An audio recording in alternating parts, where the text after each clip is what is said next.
ഹരേ കൃഷ്ണ. എല്ലാവർക്കും പ്രണാമം. ശ്രീ ശ്രീ രാധാ ഗോവിന്ദ ടെമ്പിൾ ഇസ്കോൺ മംഗളൂരിന്റെ 18 ദിവസത്തെ അധ്യായത്തിലേക്ക് എല്ലാവർക്കും സ്വാഗതം. ഓം അജ്ഞാനതിമിരാന്ധസ്യ ജ്ഞാനാഞ്ജനശലാകയാ ചക്ഷുരുന്മിലിതമേന തസ്മൈ ശ്രീ ഗുരവേ നമഃ. ശ്രീ ചൈതന്യ മനോഭീഷ്ടം സ്ഥാപിതം യേന ഭൂതലേ സ്വയം രൂപ കഥാ മഹ്യം ദദാതി സ്വപദാന്തികം വന്ദേഹം ശ്രീഗുരോ ശ്രീയുതപദകമലം ശ്രീഗുരുൻ വൈഷ്ണവാംശ ശ്രീരൂപം സാഗരജാതം സഗണ രഘുനാഥാന്വിതം തം സജീവം സാദ്വൈതം സാവധൂതം പരിജനസഹിതം കൃഷ്ണ ചൈതന്യ ദേവം ശ്രീ രാധാ കൃഷ്ണപാദാൻ സഗണ ലളിതാ ശ്രീ വിശാഖാന്വിതാംശ്ച. हे कृष्णा करुणा सिंधु दीनबंधु जगत्पते गोपेश गोपिका कांता राधा कांत नमोस्तुते. तप्त कांचन गौरांगी राधे वृंदावनेश्वरी वृषभानुसुते देवी प्रणमामि हरिप्रिये. वाञ्छा कल्पतरुभ्यश्च कृपा सिन्धुभ्य एव च पतितानां पावनेभ्यो वैष्णवेभ्यो नमो नमः. अनन्तकोटि वैष्णववृन्द की जय. नमो विष्णुपादाय कृष्णपृष्ठाय भूतले श्रीमते भक्तिवेदांत स्वामिनिति नामिने नमस्ते सारस्वते देवी गौरवाणी प्रचारिणे निर्विशेष शून्यवादी पाश्चात्य देशतारिणे. जयो श्री कृष्ण चैतन्य प्रभु नित्यानंद श्री अद्वैत गदाधरा श्रीवासादि गौर भक्तवृंद. हरे कृष्णा कृष्ण कृष्ण हरे हरे हरे राम राम राम हरे हरे. എല്ലാവർക്കും ഒരിക്കൽ കൂടി സ്വാഗതം. ഇന്നലെ നമ്മള് 7ാമത്തെ അധ്യായത്തിൽ എന്താ നോക്കിയത് നമുക്കൊന്ന് നോക്കാം. നമ്മൾ ഇന്നലെ അധ്യായത്തിൽ പഠിച്ചു 7ാമത്തെ അധ്യായത്തിൽ ജ്ഞാന വിജ്ഞാന യോഗം, അതായത് ജ്ഞാനം വിജ്ഞാനം, അതായത് ഭഗവാന്റെ കാര്യങ്ങൾ നമ്മൾ മനസ്സിലാക്കിക്കൊണ്ട് അതെങ്ങനെ നമ്മൾ പ്രായോഗികമാക്കണം എന്നുള്ളതാണ് ജ്ഞാന വിജ്ഞാന യോഗം. അപ്പൊ ഇന്നലെ എന്ത് പഠിച്ചു? നമ്മൾ ഭഗവാൻ പറയുന്നു തത് ശൃണു എന്ന് പറഞ്ഞു ഇന്നലത്തെ അധ്യായത്തില്. അതായത് എന്നിൽ നിന്ന് കേൾക്കൂ. ഒന്നുകിൽ നമ്മൾ ഭഗവാനിൽ നിന്ന് കേൾക്കണം, അല്ലെങ്കിൽ ഭഗവാന്റെ ഉത്തമ ഭക്തനായ ആൾക്കാരിൽ നിന്നും നമുക്ക് ഭഗവാന്റെ കാര്യങ്ങൾ കേട്ട് മനസ്സിലാക്കണം. പിന്നെ നമ്മൾ പഠിച്ചു ഭഗവാന്റെ രൂപവിസ്തരണങ്ങളായ 3 പുരുഷ അവതാരങ്ങൾ, അതായത് കാരണോദക സായി വിഷ്ണു, ഗർഭോദക സായി വിഷ്ണു, പിന്നീട് പഠിച്ചു അതായത് ക്ഷീരോദക സായി വിഷ്ണു. നമ്മുടെ ഉള്ളിലെ പരമാത്മാവായിട്ടിരിക്കുന്നതാണ് ക്ഷീരോദക സായി വിഷ്ണു. പിന്നെ ഭഗവാന്റെ ഭിന്ന പ്രകൃതിയിൽ എന്തൊക്കെയാണ് ഉള്ളതെന്ന് നമ്മൾ കണ്ടു. അതായത് പഞ്ചമഹാഭൂതങ്ങള്, ഭൂമി, ജല, അഗ്നി, വായു, ആകാശം എന്നുള്ളതും, പിന്നെ മനസ്സ്, ബുദ്ധി, മിഥ്യാഹങ്കാരം. ഇത് 8ആണ് ഭിന്ന പ്രകൃതി, അതായത് ഭഗവാന്റെ ഭിന്ന പ്രകൃതിയിലുള്ളത്. പിന്നെ നമ്മൾ മനസ്സിലാക്കി എന്താ, ഭഗവാനാണ് എല്ലാത്തിന്റെയും എന്താ പറയാ നിയന്താവും എല്ലാം. കാരണം ഭഗവാന്റെ നമ്മൾ പറഞ്ഞില്ലേ, മുത്തുമാലയിലും എന്താ പറയാ നൂല് എങ്ങനെ കാണില്ലോ അതേപോലെ ഭഗവാനെ നമുക്ക് കാണാൻ കഴിയില്ല. പക്ഷെ എല്ലാം ഭഗവാന്റെ കാരണം കൊണ്ട് നിൽക്കുന്നതാണ്. അല്ലെങ്കിൽ ഭഗവാൻ ഇല്ലെങ്കിൽ ഒന്നിനും നിലനിൽപ്പില്ല എന്നുള്ളത് നമുക്ക് ഇന്നലെ മനസ്സിലായി. പിന്നെ പറഞ്ഞു 4 രീതിയിലുള്ള ആൾക്കാർ ഭഗവാനെ ആരൊക്കെയാണ് 4 രീതിയിലുള്ള ആൾക്കാർ ഭഗവാന്റെ അടുത്തേക്ക് വരുന്നത്. അതായത് ആരൊക്കെ വരും ഭഗവാന്റെ അടുത്ത്? എന്താ പറയാ ദുഃഖിതൻ വരും, ധനകാംക്ഷിയായിട്ടുള്ള ആൾക്കാർ വരും, ജിജ്ഞാസു വരും, പിന്നെ ജ്ഞാനി വരും. പിന്നെ ആരൊക്കെ വരില്ല എന്ന് ഭഗവാൻ പറഞ്ഞു? അതായത് ദുഷ്കൃതികളായ ആൾക്കാർ ഭഗവാന്റെ അടുത്തേക്ക് വരില്ല. മൂഢന്മാര്, നരാധമന്മാര്, പിന്നെ മായയാൽ അപഹരിക്കപ്പെട്ട ജ്ഞാനത്താൽ കൂടിയവരും, പിന്നെ നിരീശ്വരരുമായ അസുരന്മാര്, ഇവരൊക്കെയാണ് ദുഷ്കൃതികൾ. ഇവര് ഭഗവാന്റെ അടുത്തേക്ക് വരില്ല. പിന്നെ വരുന്നതാരാണ്? സുകൃതികളായിട്ട് 4 പേര് ഭഗവാന്റെ അടുത്തേക്ക് വരും.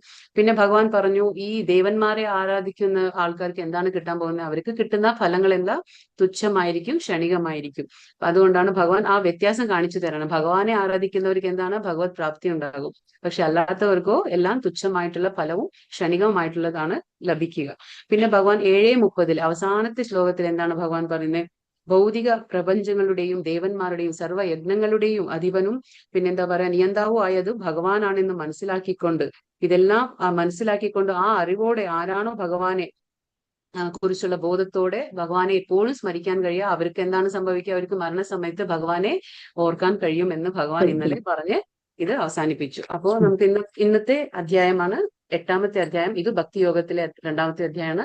അപ്പൊ പരമപദ പ്രാപ്തി. ഈ പരമപദ പ്രാപ്തി എന്ന് പറയുന്നത് ഭഗവാന്റെ ഗോലോകധാമമാണ് പരമപദം എന്ന് പറയുന്നത്. അതിന്റെ പ്രാപ്തി എങ്ങനെയാണെന്ന് ഭഗവാൻ പറഞ്ഞു തരാണ്. അപ്പൊ നമുക്ക് ക്വസ്റ്റ്യൻസ് ഒന്ന് നോക്കാം. ആദ്യത്തെ ക്വസ്റ്റ്യൻ, അർജുനൻ ചോദിക്കുന്ന ചോദ്യങ്ങൾ എന്തെല്ലാം? ചോദ്യത്തിന് ഭഗവാൻ നൽകുന്ന ഉത്തരം എന്ത്?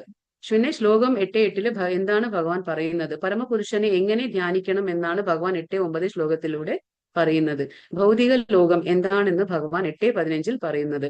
ഭഗവാന്റെ ധാമത്തിന്റെ പ്രത്യേകതകൾ എന്താണ്? ഗോപീചന്ദനം ധരിക്കുന്നതിന്റെ ഗുണങ്ങൾ എന്തെല്ലാം? ശ്ലോകം 8:28 എന്താണ് പറയുന്നത്? ഈ അധ്യായത്തിന്റെ പേരെന്താണ്?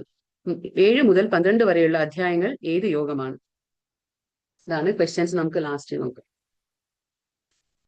അപ്പൊ ഇന്നത്തെ എന്താണ് പരമപദ പ്രാപ്തി, അതായത് ഭഗവാന്റെ പരമപദം എന്ന് പറഞ്ഞാൽ ഭഗവാന്റെ ധാമം, അതായത് ഗോലോക വൃന്ദാവന ധാമമാണ്, അത് ആധ്യാത്മിക ലോകമാണ്.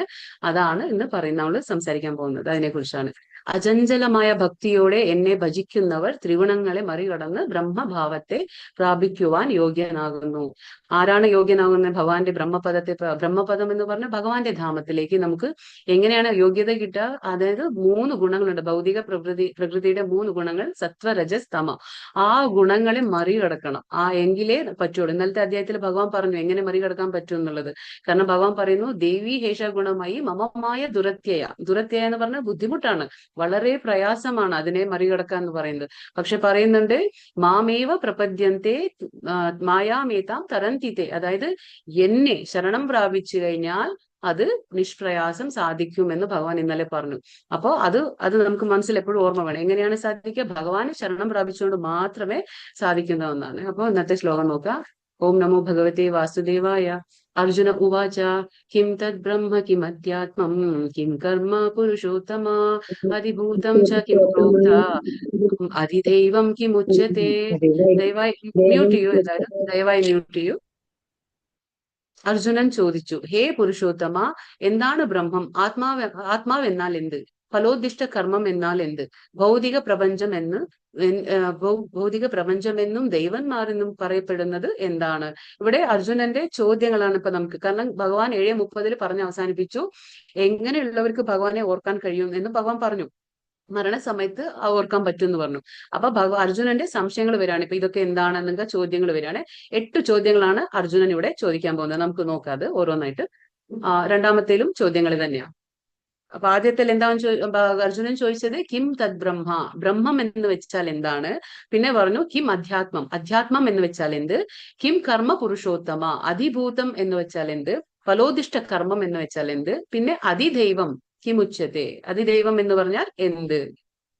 ഇവിടെ വീണ്ടും ചോദിക്കുകയാണ്, അതിയജ്ഞ കഥം കോത്ത്, അതിയജ്ഞം കോത്ത് ദേഹോസ്മിൻ മധുസൂദന പ്രയാണ കാലേച്ച കഥം ജ്ഞേയോസി നിയതാത്മഭിഹി. ഇവിടെ വീണ്ടും ചോദിക്കുന്നു, മധുസൂദന, ആരാണ് യജ്ഞദേവത? ഈ ശരീരത്തിൽ അദ്ദേഹം എങ്ങനെ കുടികൊള്ളുന്നു? ഭക്തിയുത സേവന നിരതരായവർക്ക് മരണവേളയിൽ അങ്ങയെ എങ്ങനെ അറിയാൻ കഴിയും? ഇതൊക്കെയാണ് അർജുൻ. കാരണം ഭഗവാൻ പറഞ്ഞല്ലോ, ഈ എന്താ പറയാ, എന്നെ കുറിച്ച് ബോധം പുലർത്തുന്നവർക്ക് മരണസമയത്ത് തന്നെ ഓർമ്മ വരും എന്ന് പറഞ്ഞു, സ്മരിക്കാൻ കഴിയുമെന്ന് പറഞ്ഞു. പക്ഷെ ഇവിടെ അർജുനന് സംശയം തോന്നാൻ, എങ്ങനെയാണ് അവർ ഓർക്കുന്നത് ഭഗവാനെ എന്ന് ഭഗവാനോട് ചോദിക്കുകയാണ്. അപ്പൊ ഇവിടെ 8 ചോദ്യങ്ങളാണ് ഈ 2 ശ്ലോകത്തിലും അർജുനൻ ചോദിക്കുന്നത്. എന്താണ് ചോദിക്കുന്നത്? എന്താണ് ബ്രഹ്മ? ആദ്യത്തെ ചോദ്യം. പിന്നെ ചോദിക്കുന്നു എന്താ പറയാ, അധ്യാത്മം എന്നാൽ എന്ത്? പിന്നെ ഫലോദിഷ്ട കർമ്മം എന്നാൽ എന്ത്? ഭൗതിക പ്രപഞ്ചം, അതായത് അതെന്ത്? പിന്നെ ദേവന്മാർ എന്ത് എന്ന് പറയുന്നത് ആരെയാണ്? പിന്നെ മധുസൂദന എന്ന് ഇവിടെ വിളിക്കുന്നു. ഈ ശ്ലോകത്ത് നമുക്കറിയാം, നേരത്തെ അർജുനൻ മധുസൂദന എന്ന് വിളിച്ചിരുന്നു. മധുസൂദന എന്ന് പറഞ്ഞാൽ മധു എന്ന അസുരനെ വധിച്ചത് കൊണ്ട് ഭഗവാന് മധുസൂദന എന്നുള്ള പേരുണ്ട്. അപ്പൊ ഈ മധുസൂദന എന്ന് വിളിക്കാൻ വേറൊരു കാരണം കൂടിയുണ്ട് അർജുനൻ. കാരണം ഈ നമ്മുടെ മനസ്സിൽ ഉദിക്കുന്ന സംശയങ്ങളെ നമ്മൾ എന്ത് പറയും? അസുരന്മാർ എന്ന് പറയും. അപ്പൊ ആ അസുരന്മാരായ ആ സംശയങ്ങളെ വധിക്കാൻ, അത് ഇല്ലാതാക്കാനാണ് ഈ എന്താ പറയാ അർജുനൻ കൃഷ്ണനോട് ആവശ്യപ്പെടുന്നത്. അതുകൊണ്ടാണ് മധുസൂദന. കാരണം അർജുനന് ഒരുപാട് സംശയങ്ങൾ വരികയാണ്. ആ സംശയങ്ങളൊക്കെ ആർക്കുള്ളതാണ്? നമുക്ക് വേണ്ടിയിട്ടുള്ളതാണ്. അപ്പൊ ആ സംശയങ്ങളൊക്കെ ഇല്ലാണ്ടാക്കാനാണ് ഭഗവാനെ മധുസൂദന എന്ന് അർജുനൻ ഇവിടെ സംബോധനം ചെയ്യുന്നത്. അപ്പൊ വീണ്ടും എന്ത് ചോദിച്ചു? ബ്രഹ്മം എന്നാൽ എന്ത്? അധ്യാത്മം എന്ത്? ഫലോദിഷ്ട കർമ്മം എന്ത്? പിന്നെ ചോദിച്ചു ഭൗതിക പ്രപഞ്ചം എന്ത്? ദേവന്മാര് ആരെയാണ് പറയുന്നത്? പിന്നെ എന്താ പറയാ, യജ്ഞ ദേവത ആരാണ്? അത് എങ്ങനെയാണ് ശരീരത്തിൽ കുടികൊള്ളുന്നത്? ഇങ്ങനെയുള്ള 8 ചോദ്യങ്ങൾ ഇപ്പൊ അർജുനൻ ചോദിക്കുകയാണ് ഭഗവാനോട്. അപ്പൊ ഭഗവാൻ എന്താ പറയാൻ നോക്കാം നമുക്ക്. അക്ഷരം ശ്രീ ഭഗവാനുവാച അക്ഷരം ബ്രഹ്മ പരമം സ്വഭാവോധ്യാത്മ ഉച്യത്തെ ഭൂതഭാവോദ്ഭവകരോ വിസർഗ കർമ്മ സംനിതഃ. ശ്രീ ഭഗവാൻ പറഞ്ഞു, അവിനാശിയും അതീന്ദ്രിയനും മായ ആത്മാവത്ര ബ്രഹ്മം. ബ്രഹ്മത്തിന്റെ ശാശ്വത പ്രകൃതിയെ അധ്യാത്മം എന്നും പറയപ്പെടുന്നു. ജീവാത്മാക്കളുടെ ഭൗതിക ശരീരത്തിന്റെ വികസനത്തിന് വേണ്ടുന്ന പ്രവർത്തനങ്ങളെയാണ് നമ്മൾ കാമ്യകർമ്മങ്ങൾ എന്ന് പറയുന്നത്. ഇപ്പോ ആൻസർ കൊടുക്കാണ് ഭഗവാൻ. അതായത് എന്താ പറയുന്നത്? ബ്രഹ്മം എന്നാൽ എന്ത്? അതായത് ഭഗവാൻ പറയുന്നു ബ്രഹ്മം എന്നാൽ എന്താണ്? അവിനാശിയും അതീന്ദ്രിയവും എന്താ പറയാ, നമുക്കറിയാം ആത്മാവ് നമ്മൾ ഫസ്റ്റ് അധ്യായത്തിൽ സെക്കൻഡ് അധ്യായത്തിൽ നമ്മൾ പഠിച്ചു ആത്മാവ് എങ്ങനെയാണ്, ആത്മാവിന് നാശമില്ല. ശരീരം നശിച്ചു പോയാലും ആത്മാവ് നാശം സംഭവിക്കുന്നില്ല. അതുകൊണ്ട് ആത്മാവിനെ നമ്മൾ എന്താ പറയാ, അവിനാശി എന്ന് പറയും. അവിനാശി എന്ന് പറഞ്ഞാൽ ആത്മാവിന് നമുക്കറിയാം കാറ്റിനെ ശോഷിക്കാനും വെള്ളത്തിനെ നനയ്ക്കാനോ തീയിനെ അതിനെ കത്തിക്കാനോ ഒന്നും കഴിയാത്തതാണ് ഈ ആത്മാവ്. അതുകൊണ്ട് ഭഗവാൻ പറയുന്നു ആത്മാവ്, ആത്മാവിനെയാണ് നമ്മൾ ബ്രഹ്മ. കിം ബ്രഹ്മ എന്ന് ചോദിച്ചാൽ ബ്രഹ്മ എന്ന് പറഞ്ഞാൽ ആത്മാവാണ്. അപ്പൊ രണ്ടാമത് അത് അതീന്ദ്രിയനാണ്. കാരണം നമ്മുടെ സാധാരണ ഇന്ദ്രിയങ്ങൾക്കൊന്നും ആത്മാവിനെ കാണാനോ മനസ്സിലാക്കാനോ ഒട്ടും കഴിയില്ല. അതുകൊണ്ടാണ് അത് അതീന്ദ്രിയനായ ആത്മാവ്. അതാണ് ബ്രഹ്മം എന്ന് ഭഗവാൻ പറഞ്ഞു കൊടുക്കുന്നു. അപ്പൊ ബ്രഹ്മം എന്ന് പറഞ്ഞാൽ ആത്മാവ്. പിന്നെ രണ്ടാമത്തെ ചോദ്യം എന്തായിരുന്നു, അധ്യാത്മ പറഞ്ഞാൽ എന്താ? അപ്പൊ അധ്യാത്മ എന്ന് പറയുമ്പോൾ ഭഗവാൻ പറയാണ് എന്താ പറയാ, അധ്യാത്മ എന്ന് പറയുന്ന ആ ബ്രഹ്മാവിന്റെ ശാശ്വത പ്രകൃതി, അതായത് ആത്മാവിന്റെ സ്വഭാവത്തെ നമ്മൾ എന്ത് പറയും, അധ്യാത്മ എന്ന് പറയും. അപ്പോ ബ്രഹ്മം എന്ന് പറഞ്ഞാൽ ആത്മാവ്, ആത്മാവിന്റെ പ്രകൃതി അതായത് ശാശ്വത പ്രകൃതി സ്വഭാവത്തെ നമ്മൾ അധ്യാത്മ എന്ന് പറയും. പിന്നെ മൂന്നാമത് ചോദിച്ചു ഫലോദിഷ്ട കർമ്മം എന്നാൽ എന്ത്? അപ്പൊ ഭഗവാൻ പറയണേ ഭൗതിക ശരീരം, നമ്മുടെ ഈ ശരീരം എന്താ നമ്മൾ പറയാം, ഭൗതിക ശരീരം. ഈ ഭൗതിക ശരീരത്തിന്റെ വികസനത്തിന് വേണ്ടിയിട്ട് നമ്മൾ എന്താ ചെയ്യുക, പ്രവർത്തിച്ചു കൊണ്ടിരിക്കും. നമുക്ക് കൃഷ്ണൻ പറഞ്ഞല്ലോ പ്രവർത്തിക്കാണ്ടിരിക്കാൻ പറ്റില്ല, കർമ്മം ചെയ്തേ പറ്റുള്ളൂ. അപ്പൊ നമുക്ക് ഓരോരുത്തർക്കും ശരീരം കിട്ടിയിട്ടുണ്ട്. നമ്മൾ എന്താ പറഞ്ഞ വർണ്ണങ്ങളും എന്താ പറയുക ആശ്രമങ്ങളും അനുസരിച്ച് നമുക്ക് ഓരോ കർമ്മങ്ങൾ ചെയ്യേണ്ടതായ ബാധ്യത ഉണ്ട്. അപ്പൊ ആ ഓരോരുത്തർക്കും ധർമ്മ ബാധ്യത ഉണ്ടല്ലോ. അപ്പൊ അതനുസരിച്ച് നമ്മൾ കർമ്മം ചെയ്യണം. അപ്പൊ എന്താണ് പറയുന്നത്, ഭൗതിക ശരീരത്തിന്റെ വികസനത്തിന് വേണ്ടുന്ന കർമ്മങ്ങൾ നമ്മൾ ചെയ്യില്ലേ, അതാണ് ആ പ്രവർത്തനങ്ങളാണ് കാമ്യ കർമ്മങ്ങള്. കാമ്യ എന്ന് പറഞ്ഞാൽ അവിടെ എന്താ, കാമ്യ കർമ്മം എന്ന് നമ്മൾ പറയുമ്പോൾ അവിടെ നമ്മൾ ആഗ്രഹിക്കുന്നത് എന്താണ്, ഫലം. അതുകൊണ്ടാണ് അതിനെന്താ പറയാ, ഫലോദിഷ്ട കർമ്മങ്ങള്. അതാണ് അർജുനൻ ചോദിച്ചേ ബ്രഹ്മ എന്ത്, അധ്യാത്മ എന്ത്, ഫലോദിഷ്ട കർമ്മം എന്ത്. ഇപ്പൊ ബ്രഹ്മ എന്ന് പറഞ്ഞാൽ ആത്മാവ്, ഫലോദിഷ്ട കർമ്മം എന്ന് പറഞ്ഞാൽ ആ ശരീരത്തിന്, ആ ഭൗതിക ശരീരത്തിന്റെ വികസനത്തിന് വേണ്ടി നമ്മൾ പ്രവർത്തിക്കുമ്പോൾ അത് ഫലോദിഷ്ട കർമ്മമായി. പിന്നെ ആ അതായത് ആത്മാവിന്റെ സ്വഭാവത്തെ, അതായത് ആ എന്താ പറയാ, നമ്മൾ ശാശ്വത പ്രകൃതിയെ നമ്മൾ എന്ത് പറയും, അത് എന്താ പറയാ, അധ്യാത്മ എന്ന് പറയും. പിന്നെ അതിഭൂതക്ഷരോഭാവ പുരുഷശ്ചാദിദൈവതം അതിയജ്ഞോ അഹം ഏവാത്ര ദേഹേ ദേഹഭൃതാംബര. ഹേ ശരീരം കൈകൊണ്ടവരിൽ ശ്രേഷ്ഠനായവനെ, എപ്പോഴും മാറിക്കൊണ്ടിരിക്കുന്ന ഭൗതിക പ്രകൃതിയാണ് അതിഭൂതം, അതായത് പ്രത്യക്ഷ പ്രപഞ്ചം, അതിനെയാണ് അതിഭൂതം എന്ന് പറയുന്നത്. സൂര്യനെയും ചന്ദ്രനെയും ദേവന്മാരെയും ഉൾക്കൊള്ളുന്ന ഭഗവാന്റെ വിശ്വരൂപം അതിദൈവമാണ്. സകല ശരീരങ്ങളുടെയും ഹൃദയത്തിൽ വാണരുളുന്ന പരമാത്മാവായ ഞാൻ, അതായത് കൃഷ്ണൻ അതിയജ്ഞൻ എന്നും അറിയപ്പെടുന്നു. ഇവിടെ ഭഗവാൻ വീണ്ടും എല്ലാ ക്വസ്റ്റ്യൻസിനും ആൻസർ തരാണ്. ഇപ്പൊ ഇവിടെ എന്താ തരുന്നത്, ഇപ്പോ അധ്യാത്മ കഴിഞ്ഞു, പിന്നെ ബ്രഹ്മം എന്താന്ന് കഴിഞ്ഞു, ഫലോദിഷ്ട കർമ്മം എന്താന്ന് കഴിഞ്ഞു, ഈ മൂന്നും കഴിഞ്ഞു. ഇപ്പൊ ഇതിൽ എന്താ പറയുന്നത് ഭഗവാൻ വീണ്ടും ചോദിക്കണല്ലോ, ഇതെന്താ അതിഭൂതം എന്താണെന്ന് ചോദിച്ചു. ആ അതിഭൂതം എന്ന് പറഞ്ഞാൽ എന്താണ്, എപ്പോഴും മാറിക്കൊണ്ടിരിക്കുന്ന ഈ ഭൗതിക പ്രകൃതി. നമുക്കറിയാം ഭൗതിക പ്രകൃതി ഭഗവാൻ സൃഷ്ടിച്ചാണ്, പക്ഷെ ഒരേപോലെ ഇല്ല, അതിങ്ങനെ മാറിക്കൊണ്ടേയിരിക്കും. ആ പ്രത്യക്ഷ പ്രപഞ്ചം, ഇപ്പൊ നമ്മൾ എന്താണ് നമ്മുടെ കണ്ണുകൊണ്ട് കാണാൻ കഴിയുന്ന ആ പ്രത്യക്ഷ പ്രപഞ്ചത്തെ നമ്മൾ എന്ത് പറയും, അതിഭൂതം എന്ന് പറയും. പിന്നെ പറയുന്നു അതിയജ്ഞം, അതിദൈവം എന്താണ്, അതാണ് സൂര്യനെയും ചന്ദ്രനെയും ദേവന്മാരെല്ലാരെയും ഉൾക്കൊള്ളുന്ന ഒരു വിശ്വരൂപം. അത് നമുക്ക് ഇനി ഒരു അധ്യായമായിട്ട് നമുക്ക് പിന്നീട് കാണാം. ഇപ്പൊ സൂര്യനെയും ചന്ദ്രനെയും എല്ലാ ദേവന്മാരെയും ഉൾക്കൊള്ളുന്ന ഒരു ഭഗവാന്റെ വിശ്വരൂപമുണ്ട്. ആ വിശ്വരൂപത്തെയാണ് നമ്മൾ എന്താ പറയാ, അതിദൈവം എന്ന് പറയും. വീണ്ടും ഒരു അവസാനത്തെ ക്വസ്റ്റ്യൻ എന്താ ചോദിച്ചേ, പിന്നെ അതിയജ്ഞൻ ആരാണ്, അത് എങ്ങനെയാണ് ശരീരത്തിൽ കുടികൊള്ളുന്നത്, ഇതാണ് അവസാനത്തെ ചോദ്യം. അതിന് ആൻസർ ഭഗവാൻ പറയണേ, അതിയജ്ഞം എന്ന് പറഞ്ഞാൽ ഞാൻ തന്നെയാണ്, അതായത് ഭഗവാൻ കൃഷ്ണൻ തന്നെയാണ് അതിയജ്ഞം എന്ന് പറയും. ആ അതിയജ്ഞം എങ്ങനെയാണ് കുടികൊള്ളുന്നത്, നമ്മുടെ എല്ലാവരുടെയും ഹൃദയത്തിൽ വസിക്കുന്ന പരമാത്മാവാണ്. ചതുർഭുജാധാരിയായിട്ടുള്ള ശംഖ് ചക്ര ഗദ പദ്മം വെച്ചിട്ടുള്ള ആ പരമാത്മാ രൂപത്തെയാണ് നമ്മൾ എന്താ പറയാ, അതിയജ്ഞം എന്ന് വിളിക്കുന്നത്. അതിയജ്ഞം കൃഷ്ണൻ തന്നെയാണ്, അത് ആ പരമാത്മാ രൂപത്തിലാണ് എല്ലാരിലും കുടികൊള്ളുന്നത്.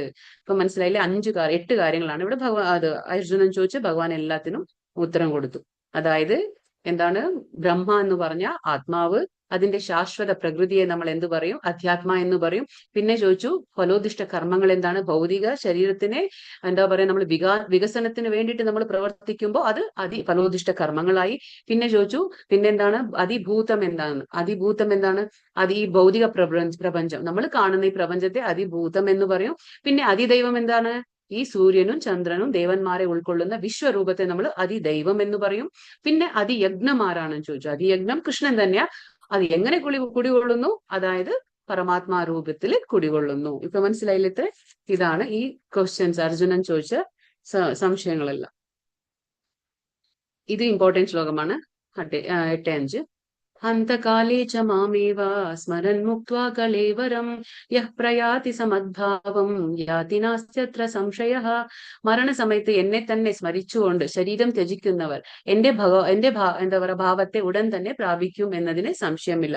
ഇവിടെ എന്താ ഭഗവാനെ മരണസമയത്ത് ആരാണോ ഇതിൽ ചിത്രത്തിൽ കാണുന്ന ഭീഷ്മദേവൻ മരിക്കുമ്പോൾ ആരാണ് ഓർത്തത്? ഭഗവാനെയാണ് ഓർത്തത്, ശ്രീകൃഷ്ണനെ. അപ്പൊ അതെന്താ പറയാ, അവര് മുക്തി അടയും. അപ്പൊ അതുകൊണ്ടാ പറയുന്നത്, ആരാണോ മരണസമയത്ത് എന്നെ തന്നെ സ്മരിച്ചുകൊണ്ട് ശരീരം ത്യജിക്കുന്നത് അവർക്ക് ഒരു എന്താ പറയുക സംശയവും വേണ്ട, അവർ എന്നെ തന്നെ പ്രാപിക്കും എന്ന് ഭഗവാൻ ഇവിടെ ഉറപ്പായിട്ട് പറഞ്ഞു കൊടുക്കുകയാണ്. പക്ഷേ നമ്മൾ എന്താ വിചാരിക്കുക, നമുക്ക് ഇനി എന്താ പറയാ, നമ്മൾ മരണസമയത്തല്ലേ നമ്മൾ അപ്പോ ഓർക്കും എന്ന് നമ്മൾ ചിന്തിക്കും. പക്ഷെ പറ്റില്ല. കാരണം എന്താന്ന് വെച്ചാൽ നമ്മൾ ജീവിതകാലം മുഴുവനും ഭഗവാനെ സ്മരിച്ചില്ലെങ്കിൽ, അവൻ ആരാ എന്ന് മനസ്സിലാക്കാതെ സ്മരിച്ചില്ലെങ്കിൽ പിന്നെ എങ്ങനെയാ നമുക്ക് ഓർമ്മ വരുന്നത്? കാരണം എന്താന്ന് വെച്ചാൽ നമുക്കിപ്പോ എന്താണോ നമ്മൾ നിത്യേന പ്രവർത്തിച്ചു കൊണ്ടിരിക്കുന്ന ഒരു ശീലമാക്കി വെക്കുന്നത്, അത് തന്നെ നമുക്ക് മരണസമയത്ത് ഓർമ്മ വരുന്നത്. കാരണം നമുക്ക് അറ്റാച്ച്മെന്റ് ആരോടാണ്? നമുക്ക് അറ്റാച്ച്മെന്റ് നമ്മുടെ വീടിനോട്, നമ്മുടെ കുട്ടികളോടായിരിക്കും, നമ്മുടെ ബന്ധുമിത്രാദികളോടായിരിക്കും. ഇതൊക്കെയല്ലേ നമ്മുടെ അറ്റാച്ച്മെന്റ്. അപ്പൊ മരിക്കുമ്പോൾ സ്വാഭാവികമായിട്ടും നമുക്ക് ആരാ ഓർമ്മ വരിക? ഇവരൊക്കെ തന്നെയാ ഓർമ്മ വരിക. പക്ഷെ നേരെ മറിച്ച് നമ്മൾ ദിവസേന ഇതൊക്കെ കടമകളാണ്, ചെയ്യണം, നമ്മുടെ എന്താ പറയാ എല്ലാം നമ്മുടെ ബാധ്യതകളാണ്, അത് ചെയ്തുകൊണ്ടേയിരിക്കണം. പക്ഷെ ഭഗവാൻ പറയുന്നുണ്ട് എങ്ങനെ ചെയ്യണം?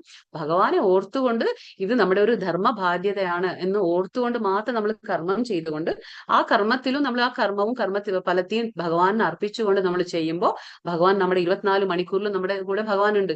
അപ്പൊ അങ്ങനെ നമ്മുടെ ആ ഒരു ശീലം നമ്മുടെ അങ്ങനെ ആവുമ്പോ എന്താവുന്ന, മരിക്കുന്ന സമയത്ത് നമുക്ക് നിശ്ചയമായിട്ടും, അതായത് സ്വാഭാവികമായിട്ടും നമുക്ക് ഭഗവാന്റെ സ്മരണം കിട്ടും. അല്ലെങ്കിൽ ഞാൻ ഒരു ദിവസം ഓർക്കാം എന്ന് വിചാരിക്കുമ്പോൾ അത് നടക്കുന്ന കാര്യമല്ല, സംഭവമല്ല. കാരണം എന്താ വെച്ചാൽ നമ്മൾ എന്താണോ ശീലിച്ചിട്ടുള്ളത് അത് തന്നെ നമ്മുടെ മരണസമയത്ത് നമ്മുടെ കൂടെ വരുന്നത്. അപ്പൊ ഇത് നമുക്ക് ഒരു പ്രാക്ടീസ് എന്ന് പറഞ്ഞ പോലെ ആക്കണം. കാരണം നമ്മളിപ്പോ എന്ത് പറയും, നമ്മുടെ ഇപ്പൊ ഒരു 10ാം ക്ലാസ്സിൽ പഠിക്കുന്ന കുട്ടിയെ നമ്മൾ എന്ത് ചെയ്യും? ദിവസേന ആ കുട്ടി പരീക്ഷയ്ക്ക് വേണ്ടി പഠിച്ചില്ലെങ്കിൽ നമ്മൾ എന്ത് ചെയ്യും? പരീക്ഷ ഉണ്ടാവുക വർഷാവസാനല്ലേ. പക്ഷെ എങ്കിലും നമ്മൾ എന്ത് ചെയ്യും? ദിവസേന നമ്മൾ ആ കുട്ടിയോട് പറയും പഠിക്കണം, എന്നാലും എനിക്ക് എക്സാമിൽ നല്ലതുപോലെ മാർക്ക് വാങ്ങാൻ പറ്റൂ എന്ന് പറയും. അപ്പൊ ദിവസേന നമ്മൾ നിർബന്ധിച്ചുകൊണ്ടിരിക്കും കുട്ടിയെ പഠിക്കാൻ. നമുക്കറിയാം എക്സാം ദിവസമോ അല്ലെങ്കിൽ തലേ ദിവസം ഇരുന്ന് പോയിട്ട് കുട്ടിക്ക് പഠിക്കാൻ പറ്റില്ല, ബോർഡ് എക്സാം ഒക്കെ എഴുതാൻ പറ്റില്ല. നമുക്കറിയാം അത്രയും കഷ്ടമാണത്. അപ്പോ ഒരു വർഷം മുഴുവൻ പഠിച്ചതാണ് ആ ഒരു ദിവസം പോയിട്ട് എക്സാം എഴുതുന്നത് ആ കുട്ടി. അപ്പൊ അത് നമുക്ക് നല്ലതുപോലെ ബോധ്യമുണ്ട്. പക്ഷെ നമ്മളൊക്കെ എന്താ ചെയ്യുന്നത്? നമുക്ക് എന്താ പറയാ, ജീവിതം എന്ന് പറയുന്ന ആ ഒരു എന്താ പറയാ, നമ്മൾ സ്റ്റഡിയാണ്, നമ്മുടെയും ജീവിതം പഠിപ്പാണ്. നമ്മുടെ എക്സാം എപ്പോഴാ വരിക? മരണസമയത്ത്. ആ മരണമാണ് നമ്മുടെയൊക്കെ എക്സാം എന്ന് പറയുന്നത്. അപ്പൊ ആ എക്സാമിന് നമ്മൾ ഓരോരുത്തരും പ്രിപ്പയർ ആണോ? അല്ല. എങ്ങനെ പ്രിപ്പയർ ആയിട്ടുണ്ട്? നമ്മൾ പ്രിപ്പയർ അല്ല. കാരണം എന്താ വെച്ചാൽ നമ്മൾ ചിന്തിക്കും, ഭക്തിയല്ലേ, അത് പിന്നീട് ചെയ്യാം. എന്തിനാ ഇത്ര നേരത്തെ തന്നെ ഭക്തി തുടങ്ങുന്നത്? ഇനിയും സമയമുണ്ട്. ആർക്കറിയാം സമയം എവിടെയുണ്ടെന്ന്? കാരണം എന്താന്ന് വെച്ചാൽ ഇന്ന് നമുക്കറിയാം മരണം ഒരു സമയത്ത് എന്താ പറയാ, ഒരു പ്രായത്തിലല്ല മരണം വരുന്നത്. മരണത്തിന് ഇന്ന പ്രായം എന്നില്ല.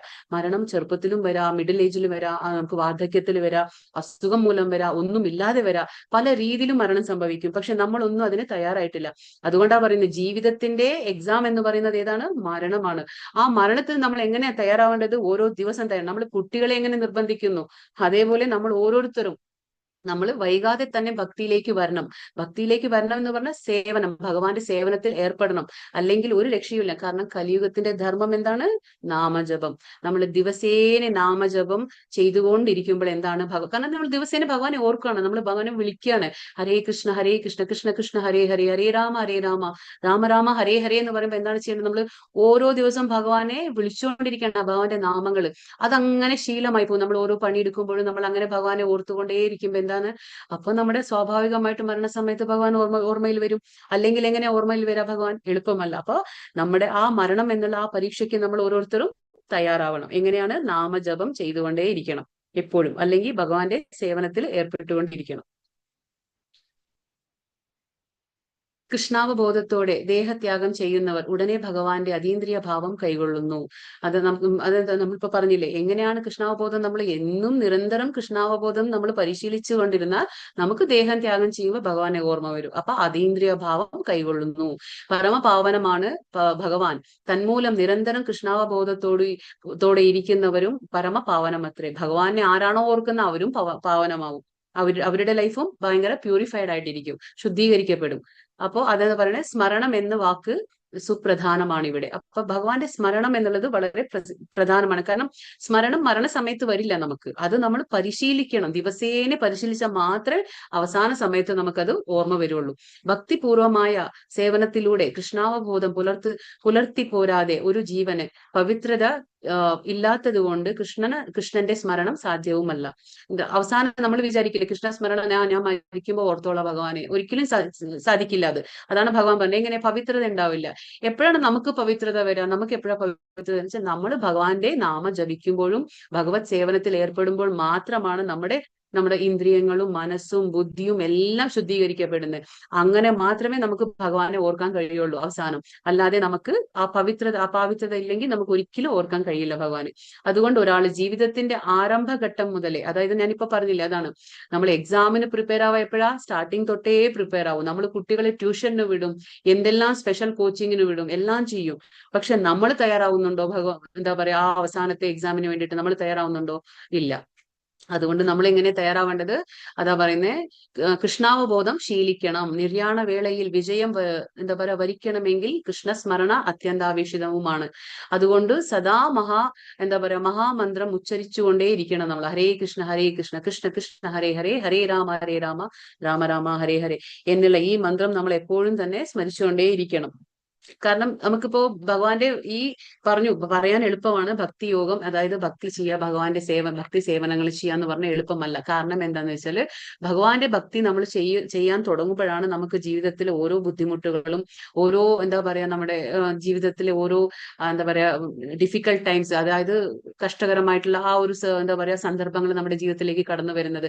പക്ഷെ ഇതൊക്കെ നമ്മുടെ പരീക്ഷണങ്ങളാണ്. കാരണം ഓരോ എക്സാമും ഇപ്പൊ ഒരു കുട്ടി ഫൈനൽ എക്സാം എഴുതുമ്പോൾ അതിന്റെ ഇടയ്ക്ക് അവർ ക്ലാസ് ടെസ്റ്റും മറ്റേ മിഡ് ടേം ടെസ്റ്റ് അങ്ങനെയൊക്കെ എക്സാംസ് ഒക്കെ ഉണ്ടാവില്ല. അതേപോലെ തന്നെ അത് ഫൈനലിന് പ്രിപ്പയർ ആക്കാണ്.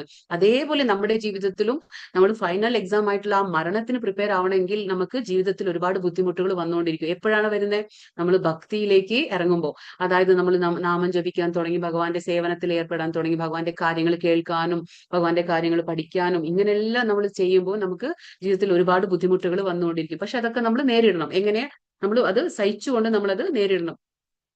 അപ്പൊ ആ ബുദ്ധിമുട്ടുകൾ നേരിടുമ്പോൾ നമുക്ക് എന്താണ് ഒരു ഉറച്ച മനസ്സ് വരും. കാരണം ഭഗവാനിലെ വിശ്വാസം ഉണ്ടെങ്കിൽ മാത്രമേ ഇതൊക്കെ നടക്കുള്ളൂ. അല്ലെങ്കിൽ നമ്മൾ എത്രയോ പേരെ കണ്ടിട്ടുണ്ട് എങ്ങനെയാണ് ഭക്തിയിലേക്ക് വരും, പക്ഷെ അത് നിലനിന്ന് പോവാൻ അവരെ കൊണ്ട് കഴിയില്ല. കാരണം എന്താന്ന് വെച്ചാല് ആ ബുദ്ധിമുട്ടുകൾ വരുമ്പോൾ ആ ബുദ്ധിമുട്ടിനെ അവർ എന്താ പറയാ തരണം ചെയ്യാൻ കഴിയാണ്ട്, അത് കാരണം എന്താ പറയുക ഒന്നില്ലേ വിശ്വാസം ഉണ്ടാവില്ല.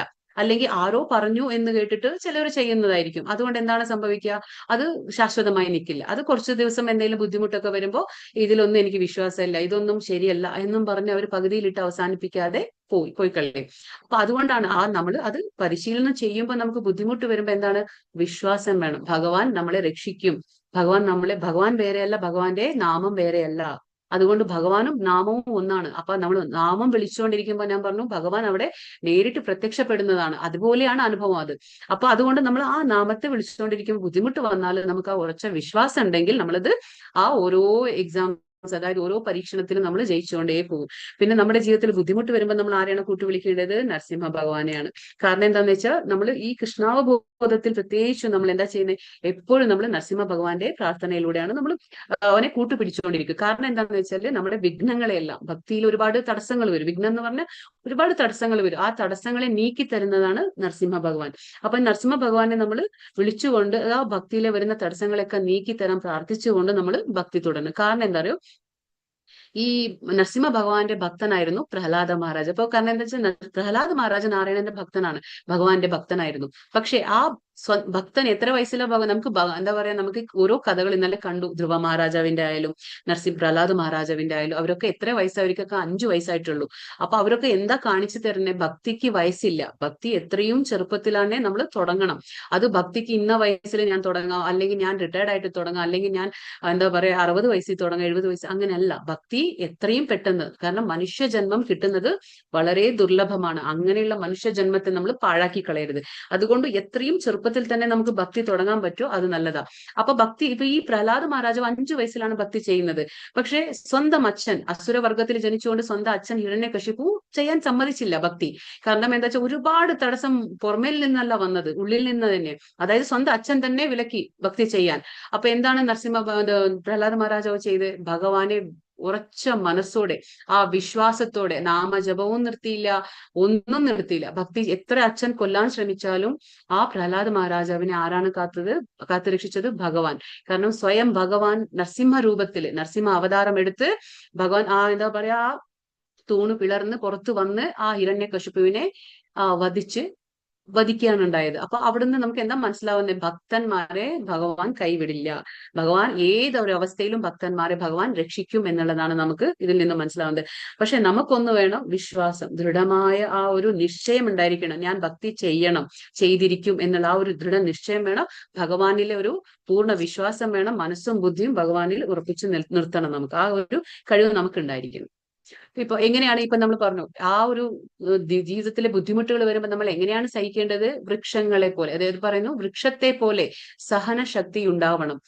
തരോരിവ സഹിഷ്ണുന, അതായത് ഇത് ചൈതന്യ മഹാപ്രഭുവിനെ നമ്മൾ പറഞ്ഞു ശിക്ഷാഷ്ടകം എഴുതിയിട്ടുണ്ട് ഭഗവാൻ. ആ ഭഗവാൻ പറഞ്ഞു തരുന്ന കാര്യങ്ങളാണിത്.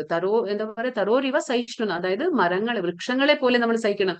നമ്മൾ നേരത്തെ ക്ലാസ്സുകളിൽ പഠിച്ചു വൃക്ഷം എങ്ങനെയാണ്, അത് വേനൽക്കാലം ായാലും മഴക്കാലമായാലും മഞ്ഞുകാലമായാലും അത് ഒരേപോലെ നിൽക്കും. അതിന് യാതൊരു മാറ്റവും ഉണ്ടല്ലോ. മാറ്റം ഉണ്ടാവും, അതിന്റെ ബാഹ്യമായിട്ടുള്ള ആ രൂപത്തിന് ഒരു മാറ്റമുണ്ട്. പക്ഷെ വൃക്ഷത്തിന് ഒരു മാറ്റവും ഉണ്ടാവില്ല. അതേപോലെ നമ്മൾ എന്താ പറയാ, ദുഃഖം വന്നാലും സുഖം വന്നാലും ഒന്നിനും ആഹ്ലാദിക്കാതെ അല്ലെങ്കിൽ ദുഃഖിക്കാതെ സുഖവും ദുഃഖവും രണ്ടും ഒരുപോലെ കണക്കാക്കിക്കൊണ്ട് നമ്മൾ നമ്മുടെ ആ നാമജപം നിർത്താതെ നമ്മൾ മുന്നോട്ട് കൊണ്ടുപോകണം. ഭക്തി എന്താണോ നമുക്ക് ഭഗവാന്റെ കാരുണ്യത്താൽ ലഭിച്ചത് അതിനെ നമ്മൾ കൈവിടരുത്. അതിനെ മുന്നോട്ട് കൊണ്ടുപോകാൻ തന്നെ വേണം. ഹരേ കൃഷ്ണ നാമം ജപിക്കുന്ന ഒരു വ്യക്തിക്ക് പല വിഘ്നങ്ങളും നേരിട്ടേക്കാം. അത് കണ്ടില്ലേ, എന്നാ പറഞ്ഞില്ലേ, നമ്മൾ എപ്പോഴാണോ ഭക്തി ചെയ്യണം എന്ന് തുടങ്ങുന്നത് അപ്പോഴാണ് നമുക്ക് ജീവിതത്തിൽ ഒരുപാട് വിഘ്നങ്ങൾ വരുന്നത്. കാരണം എന്താന്ന് വെച്ചാല് നമ്മൾ പറഞ്ഞില്ലേ ഭഗവാന്റെ ശക്തികളുണ്ട്. അതായത് അന്തരംഗ ശക്തി ഏതാണ്? ഭഗവാന്റെ രാധാറാണി. ഭഗവാന്റെ ബാഹ്യ ശക്തി ഏതാണ്? മായാദേവി. ആ മായാദേവിയെ ദുർഗാദേവി എന്നും നമ്മൾ വിളിക്കും. അപ്പൊ ഈ മായാദേവിക്കാണ് ഉത്തരവാദിത്വം കൊടുത്തിട്ടുള്ളത് ഭഗവാൻ. ഈ ഭൗതിക പ്രപഞ്ചത്തിന്റെ ഉത്തരവാദിത്വം നോക്കാനുള്ള ആ ഉത്തരവാദിത്വം, സൂപ്പർവൈസർ എന്ന് നമ്മൾ പറയില്ലേ, ആ ഉത്തരവാദിത്വം മായാദേവിക്കാണ്. അപ്പൊ ഈ ഭൗതിക പ്രപഞ്ചത്തിലുള്ള ആൾക്കാർ എപ്പോഴാണോ ഭഗവാന്റെ അടുത്തേക്ക് പോകണം, ഞാൻ ആ ഭഗവാന്റെ ധാമമായ ഗോലോക വൃന്ദാവനത്തിലേക്ക് ഞാൻ പോകണം, അപ്പൊ എനിക്ക് ഭക്തി ചെയ്യണം, എനിക്ക് സജ്ജന സംസർഗം വേണം, ഞാൻ ഭഗവാന്റെ കാര്യങ്ങൾ കേൾക്കണം, ഞാൻ നാമം ജപിക്കണം, എനിക്ക് ഭക്തിയുത സേവനത്തിൽ ഏർപ്പെടണം എന്ന് ചിന്തിക്കാൻ തുടങ്ങുക, അപ്പോഴാണ് നമ്മുടെ ജീവിതത്തിലേക്ക് പരീക്ഷണങ്ങൾ വരിക. ആ പരീക്ഷണങ്ങൾ എങ്ങനെയാണ് വരിക? വിഘ്നങ്ങളുടെ രൂപത്തിലാണ് വരിക. പക്ഷെ നമ്മൾ പേടിച്ചു പോകരുത്. പരീക്ഷണങ്ങൾ വരുമ്പോൾ നമ്മൾ അയ്യോ എനിക്ക് ബുദ്ധിമുട്ടായി, എന്നെ കൊണ്ട് പറ്റില്ല, ഇനി അങ്ങോട്ട് മുന്നോട്ട് പോകാൻ പറ്റില്ല, ഒരുപാട് ബുദ്ധിമുട്ടുണ്ട്. ഒരിക്കലും അങ്ങനെയല്ല. കാരണം എന്താന്ന് വെച്ചാൽ ഇപ്പൊ ഒരു 5ാം ക്ലാസ് എക്സാം എഴുതുന്ന കുട്ടിക്ക് എന്ത് ക്വസ്റ്റ്യൻ പേപ്പറാണ് വരിക? 5ാം ക്ലാസ്സിന്റെ ക്വസ്റ്റ്യൻ പേപ്പർ തന്നെ വരിക. നേരെ മറിച്ച് ഒരു 10ാം ക്ലാസ് പഠിക്കുന്ന കുട്ടിക്ക് 10ാം ക്ലാസ്സിലത്തെ കുറച്ച് ക്വസ്റ്റ്യൻ പേപ്പർ വരും. അപ്പൊ അതുപോലെ നമ്മുടെ ജീവിതത്തിലും ഭക്തിയുടെ മാർഗത്തിൽ നമ്മൾ മുന്നോട്ട് പോകുമ്പോൾ എന്താണെന്ന് വെച്ചാല് നമ്മൾ ഏത് ലെവലിലാണോ, ഭഗവാന് നന്നായിട്ട് അറിയാം നമ്മൾ ഏത് ലെവലിലാണ്, അതനുസരിച്ചേ നമുക്ക് ഓരോ വിഘ്നങ്ങളായാലും ഓരോ ബുദ്ധിമുട്ടുകളായാലും ഭഗവാൻ നമുക്ക് തരുന്നത്. അപ്പൊ നമ്മൾ എന്താ ഭഗവാൻ ബുദ്ധിമുട്ടുകൾ തരുന്നതിന്റെ ഉദ്ദേശം എന്താണ്? അത് ആ ഉദ്ദേശം എന്തിനാന്ന് വെച്ചാൽ നമ്മുടെ മനസ്സിലാക്കാണ് നമ്മൾ ശരിക്കും ആ ഇഷ്ടം കൊണ്ട് തന്നെ വന്നതാണോ, അതോ വല്ലവരുടെ നമ്മൾ നിർബന്ധം കൊണ്ട് വന്നതാണോ ഭക്തിയിലേക്ക്? അത് ഭഗവാനിൽ പൂർണ്ണമായ വിശ്വാസമുണ്ടോ, ഈ ദൃഢനിശ്ചയമുണ്ടോ, ഭക്തി ചെയ്യണം എന്നുള്ള ദൃഢനിശ്ചയമുണ്ടോ? ഇതൊക്കെ പരീക്ഷിക്കാനാണ്. കാരണം എന്താന്ന് വെച്ചാൽ ഗോലോക വൃന്ദാവന ധാം എന്ന് പറയുന്നത് പവിത്രമായിട്ടുള്ള സ്ഥലമാണ്. നമ്മൾ ആഗ്രഹിക്കുന്ന അങ്ങോട്ട് എത്താനാണ്. അപ്പൊ ഭഗവാന്റെ ആ സൂപ്പർവൈസർ എന്ന് പറയുന്ന മായാദേവി നമ്മളെ അങ്ങനെ അങ്ങോട്ട് കയറ്റി വിടില്ല അവിടേക്ക്. അപ്പൊ എന്താ പറയാ, മായാദേവി നമ്മളെ ഒരുപാട് പരീക്ഷിക്കും. ശരിയാണോ, ഇവർക്ക് ആ എലിജിബിലിറ്റി ഉണ്ടോ, ഗോലോക വൃന്ദാവന എന്താ പറയാ ധാമത്തിലേക്ക് പോകാനുള്ളവർക്ക് അർഹത ഉണ്ടോ എന്നൊക്കെ പരീക്ഷിക്കില്ലേ. അപ്പൊ ആ പരീക്ഷണങ്ങളാണ് ഇതൊക്കെ. ആ പരീക്ഷണങ്ങളിൽ നമ്മൾ ഓരോന്നിലും ജയിച്ചുകൊണ്ട് ഭഗവാന്റെ പാദങ്ങൾ പിടിച്ച് നമ്മൾ ഇല്ല, എനിക്ക് വേറെ ഒരു രക്ഷയുമില്ല, ആശ്രയവുമില്ല, ഭഗവാൻ തന്നെ എന്ന് വിചാരിക്കുമ്പോ എന്താണ്, ആ മായാദേവി നമ്മളെ മെല്ലെ അത് ചേഞ്ച് ആയി അത് അന്തരംഗ ശക്തിയായിട്ട് അത് യോഗം അത് കൺവേർട്ട് ആവും. അല്ലെങ്കിൽ ഭഗവാൻ പറയുന്നില്ലേ, എന്താ പറയാ, ഭഗവാൻ പറയുന്നു ഒരിക്കലും എന്റെ വിഡ്ഢികളായ മൂഢന്മാർക്ക് എന്നെ മനസ്സിലാക്കാൻ കഴിയില്ല. മൂഢോയം നാഭിജാനാതി, എന്താ പറയാ, ഒരു മൂഢോയം നാഭിജാനാതി യോഗമായ സമാവൃത, അതായത് മൂഢന്മാർക്ക് എന്നെ മനസ്സിലാക്കാൻ കഴിയില്ല. കാരണം എന്റെ അന്തരംഗ ശക്തി കവർ ചെയ്തിരിക്കുകയാണ്, അതിനെ ആവരണം ചെയ്തിരിക്കുകയാണ് അവരുടെ ബുദ്ധിശക്തി. അതുകൊണ്ട് അവർക്ക് എന്നെ മനസ്സിലാക്കാനോ കാണാനോ കഴിയില്ല. പക്ഷെ നമ്മൾ എപ്പോഴും സിൻസിയറായിട്ട് നമ്മൾ ശ്രമിക്കുക.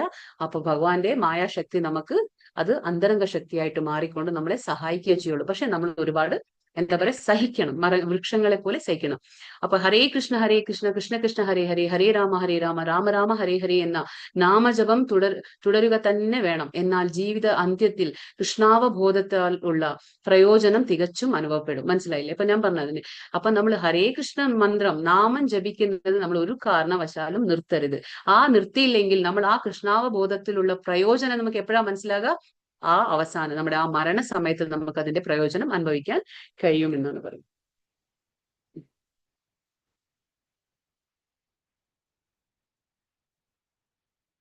യം യം വാപി സ്മരൻ ഭാവം ത്യജത്യന്തെ കലേവരം തം തമേവൈതി കൗന്തേയ സദാ തദ്ഭാവഭാവിതഃ.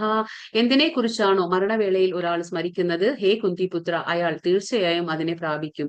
അപ്പൊ നമ്മൾ ഇത്രയും പറഞ്ഞില്ലേ, ഭഗവാൻ പറഞ്ഞു അന്ത്യസമയത്ത് എന്റെ സ്മരണം വരൂ അവർക്ക്. ആർക്കാണ്? കൃഷ്ണാവബോധത്തിൽ എന്നെ കുറിച്ചുള്ള ആ ഒരു ബോധം എന്താ പറയാ പുലർത്തുന്നവർക്ക്. അപ്പൊ ഇവിടെ പറയുന്നത് എന്തിനെ കുറിച്ചാണോ ഒരാൾ മരണവേളയിൽ ഓർക്കുക, സ്മരിക്കുക, അയാൾ തീർച്ചയായും അതിനെ പ്രാപിക്കും. അപ്പോ പക്ഷെ നമ്മുടെ എന്താ പറയാ, ഞാൻ നേരത്തെ പറഞ്ഞ പോലെ നമ്മുടെയൊക്കെ മനസ്സിൽ എന്താണ്, നമ്മൾ എന്താണ് ശീലിച്ചിട്ടുള്ളത്? നമുക്ക് പല ഭൗതിക കാര്യങ്ങളാണ് നമ്മുടെ മനസ്സിൽ. അപ്പൊ നമ്മൾ മരിക്കുമ്പോ എന്താണ്, ഭൗതിക കാര്യങ്ങൾ തന്നെ വരിക. പക്ഷെ നേരെ മറിച്ച് ഒരു കൃഷ്ണാവബോധത്തിൽ പ്രവർത്തിക്കുന്ന ഒരു ഉത്തമ ഭക്തൻ എന്താണ് വരിക? ഭഗവാന്റെ സ്മരണം. കാരണം അദ്ദേഹത്തിന്റെ ആ ജീവിതം ആ രീതിയിലാണ് ചിട്ടപ്പെടുത്തിയിട്ടുണ്ടാവുക. കാരണം മരണസമയത്ത് അവർ പ്രിപ്പയർ ആവാണല്ലോ, മരണസമയത്തേക്കാണ് പ്രിപ്പയർ ആവുന്നത് അവർ. എങ്ങനെ ആർട്ട് ഓഫ് ലീവിങ് ബോഡി എന്ന് പറയും. അതായത് നമ്മുടെ ഈ ശരീരത്തെ നമ്മൾ എങ്ങനെ ത്യാഗം ചെയ്യണം എന്നാണ് അവർ പഠിക്കുന്നത്. അപ്പോ അവരെന്താ ചെയ്യുന്നത്? 24 മണിക്കൂറും ഭഗവാന് കൊടുക്കുകയാണ്. കർമ്മം ചെയ്തുകൊണ്ടേയിരിക്കുന്നു. ആ കർമ്മമെല്ലാം ഭഗവാൻ അർപ്പിച്ചുകൊണ്ട് ആ രീതിയിൽ അവർ പ്രവർത്തിക്കുമ്പോൾ എന്താണ്, അവർക്ക് തീർച്ചയായിട്ടും ഭഗവാനെ പ്രാപിക്കാൻ കഴിയും. പക്ഷെ ആരാണോ മരണസമയത്ത് ദേഹം ത്യാഗം ചെയ്യുമ്പോൾ എന്താണോ നമ്മുടെ മനസ്സിലുള്ളത്, അപ്പൊ അതേപോലെ നമുക്കൊരു ശരീരം കിട്ടുമെന്നാണ് ഇതിൽ പറയുന്നത്. മരണത്തിന്റെ നിർണായക നിമിഷങ്ങളിൽ നടക്കുന്നത് എന്താണോ ഇവിടെ എന്ന് ഇവിടെ പറയുന്നു. കൃഷ്ണസ്മരണയോടെ ശരീരം ത്യജിക്കുന്നവൻ അതീന്ദ്രിയമായ ഭഗവത് പദം പോകുന്നു. മറ്റേതെങ്കിലും സ്മരണ പുലർത്തിക്കൊണ്ട് മരിക്കുന്നവർ ഈ അവസ്ഥയിൽ എത്തുകയില്ല. അപ്പൊ ഞാൻ പറഞ്ഞ പോലെ തന്നെ, അതായത് നമ്മൾ അതീന്ദ്രിയമായ ഭഗവത് പദം, ഇന്ന് ഈ ചാപ്റ്റർ അധ്യായത്തിന്റെ പേരെന്താണ്? പരമപദ പ്രാപ്തി. ആ പരമപദ പ്രാപ്തി എങ്ങനെ കിട്ടും എന്നാണ് ഭഗവാൻ പറഞ്ഞിരുന്നത്. മരണം ഒരു നിർണായക ഒരു ഘട്ടമാണ്. എല്ലാവരുടെ ജീവിതത്തിലും മരണം ഒരു നിർണായക ഘട്ടം. പക്ഷെ അത് ഏത് നിമിഷം വരും, എപ്പം വരും എന്ന് ആർക്കും അറിയാനോ കഴിയില്ല. പക്ഷെ നമ്മൾ എന്ത് ചെയ്യണം? നമ്മൾ അത് കണ്ണടച്ച് നമ്മുടെ ജീവിതത്തിൽ എന്താണ് ആ രീതിയിൽ ചിട്ടപ്പെടുത്തിക്കൊണ്ട് നമ്മൾ ഭഗവാന്റെ സ്മരണയിൽ ഏർപ്പെടണം. അത്രയേ ഉള്ളൂ. അതല്ലാത്തവർക്ക് ഭഗവാൻ എന്താ പറയുന്നത്? ഒരിക്കലും അവർക്ക് ആ അവസ്ഥയിൽ എത്താൻ കഴിയില്ല, ഭഗവത് പ്രാപ്തിയും ഉണ്ടാവില്ല. ഈ ജന്മത്തിൽ ഭാവത്തോടെ ജീവിക്കുകയും കൃഷ്ണനെ നിരന്തരം സ്മരിക്കുകയും ചെയ്യുന്നവർക്ക് അന്ത്യവേളയിലും ഭഗവത് സ്മരണ ഉദിക്കും. കൃഷ്ണന്റെ അതീന്ദ്രിയ ഭാവത്തെ പോകുന്നതിന് അത് സഹായകമായി തീരുകയും ചെയ്യും. ആധ്യാത്മികമായി ഭഗവത് സേവനത്തിൽ മുഴുകി ജീവിതം നയിച്ച ഒരാൾക്ക് അടുത്ത ജന്മത്തിൽ ഭൗതിക ദേഹമല്ല ആധ്യാത്മിക ദേഹമായിരിക്കും ലഭിക്കുക. നമ്മൾ പറഞ്ഞു, അഥവാ ഇനിയിപ്പോ നമ്മൾ പരാജയപ്പെട്ടാലും, നമ്മളിപ്പോ ഭക്തിയോഗം ചെയ്യുമ്പോൾ നമുക്ക് ഞാൻ പറഞ്ഞില്ലേ, അത് അഥവാ നമ്മൾ വിജയിക്കാതിരുന്ന നമുക്ക് പകുതിയാക്കി ഇട്ടാലും നമുക്ക് പേടിക്കാനില്ല. അടുത്ത ജന്മം എന്താണ്? നമുക്ക് ഭൗതിക ശരീരമല്ല ലഭിക്കുക, ആധ്യാത്മിക ശരീരം. അതായത് നമുക്ക് ആ ബോധം നമുക്ക് ഭഗവാൻ തരും. അത് നമ്മൾ എവിടുന്നാണോ നിർത്തിയത് അവിടുന്ന് വീണ്ടും നമ്മൾ ഭക്തി തുടർന്നുകൊണ്ടേ പോകും നമ്മൾ. അപ്പൊ അത് നഷ്ടമില്ല. ഭഗവാൻ പറയുന്നില്ലേ, സ്വല്പം അപ്യസ്യ ധർമ്മസ്യ. അപ്പൊ നേഹാഭിക്രമനാശോസ്തി എന്ന് പറയും. അതായത് കുറച്ചെങ്കിലും നീ എനിക്ക് ഭക്തി ചെയ്തിട്ടുണ്ടെങ്കിൽ അത് ഒരിക്കലും നഷ്ടമാവുന്നില്ല. അത് എന്നും ക്രെഡിറ്റ് ആവും ഭഗവാന്റെ അക്കൗണ്ടിലേക്ക്, അതെന്നും ക്രെഡിറ്റ് ആവുകയാണ്. അപ്പൊ അടുത്ത ജന്മമായാലും നമുക്ക് അവിടുന്ന് വെച്ച് തുടങ്ങാം. അതായത് 20% നമ്മൾ ചെയ്തിട്ടുള്ളൂ എന്ന് പറഞ്ഞാൽ നമുക്ക് അടുത്ത ജന്മം 21 തുടങ്ങും. അത് വീണ്ടും സ്റ്റാർട്ടിങ് തൊട്ട് തുടങ്ങില്ല. പക്ഷെ ബാക്കിയുള്ള ഭൗതിക കാര്യങ്ങളൊക്കെ എന്താണ്, അത് വീണ്ടും നമ്മൾ സ്റ്റാർട്ടിങ് നിന്നേ തുടങ്ങണം. പക്ഷെ ഭക്തി അങ്ങനെയല്ല. എവിടുന്നാണോ നിർത്തിയത് അത് അവിടുന്ന് തുടങ്ങും അടുത്ത ജന്മത്തിൽ. അതുകൊണ്ട് നമ്മൾ എന്താ പറയുന്നത്, ഭഗവത് സേവനത്തിൽ മുഴുകി ജീവിതം നയിക്കണം നമ്മൾ എപ്പോഴും. അതാണ് വീണ്ടും പറയുന്നു, ഹരേ കൃഷ്ണ കൃഷ്ണ കൃഷ്ണ ഹരേ ഹരേ, ഹരേ രാമ രാമ രാമ ഹരേ ഹരേ എന്ന നാമജപമത്രേ മരണവേളയിൽ ഒരാളുടെ മനോഭാവത്തെ വേണ്ടുന്ന വഴിക്ക് തിരിക്കാൻ ഉതകുന്ന ഉത്തമമായ മാർഗം. വീണ്ടും പറഞ്ഞു തരുന്നു, ഭഗവാൻ തന്നെ പറഞ്ഞു തരുന്നു ഏതാണ് മാർഗം, ഉത്തമമായ മാർഗം ഏതാണ് നമുക്ക് മരണസമയത്ത് ഭഗവാനെ ഓർക്കാൻ? ഹരിനാമ ജപം, സങ്കീർത്തനം, നാമസങ്കീർത്തനം. അതായത് അതുകൊണ്ടാണല്ലോ ഭഗവാൻ ചൈതന്യ പ്രഭുവായിട്ട് വന്ന് നമുക്ക് ഇതൊക്കെ പറഞ്ഞു തന്നത്. വീണ്ടും വീണ്ടും എന്താണ് ഇത് ആവർത്തിച്ച് പറയുന്നത്? നമുക്ക് ആ ശ്ലോകത്തിൽ നമ്മൾ പറഞ്ഞു, ഹരേർ നാമൈവ കേവലം ഖലോ നാസ്ത്യൈവ ഗതിരന്യഥ. അത് 3 തവണ പറയാണ്. ഹരേർ നാമൈവ അതെന്താ വെച്ചാൽ 3 തവണ പറയാണ്. ഹരിനാമമല്ലാതെ നാസ്ത്യൈവ ഗതിരന്യഥ. വേറെ ഒന്നും തന്നെ ഇല്ല, വേറെ ഒന്നും തന്നെ ഇല്ല, വേറെ ഒന്നും തന്നെ ഇല്ല.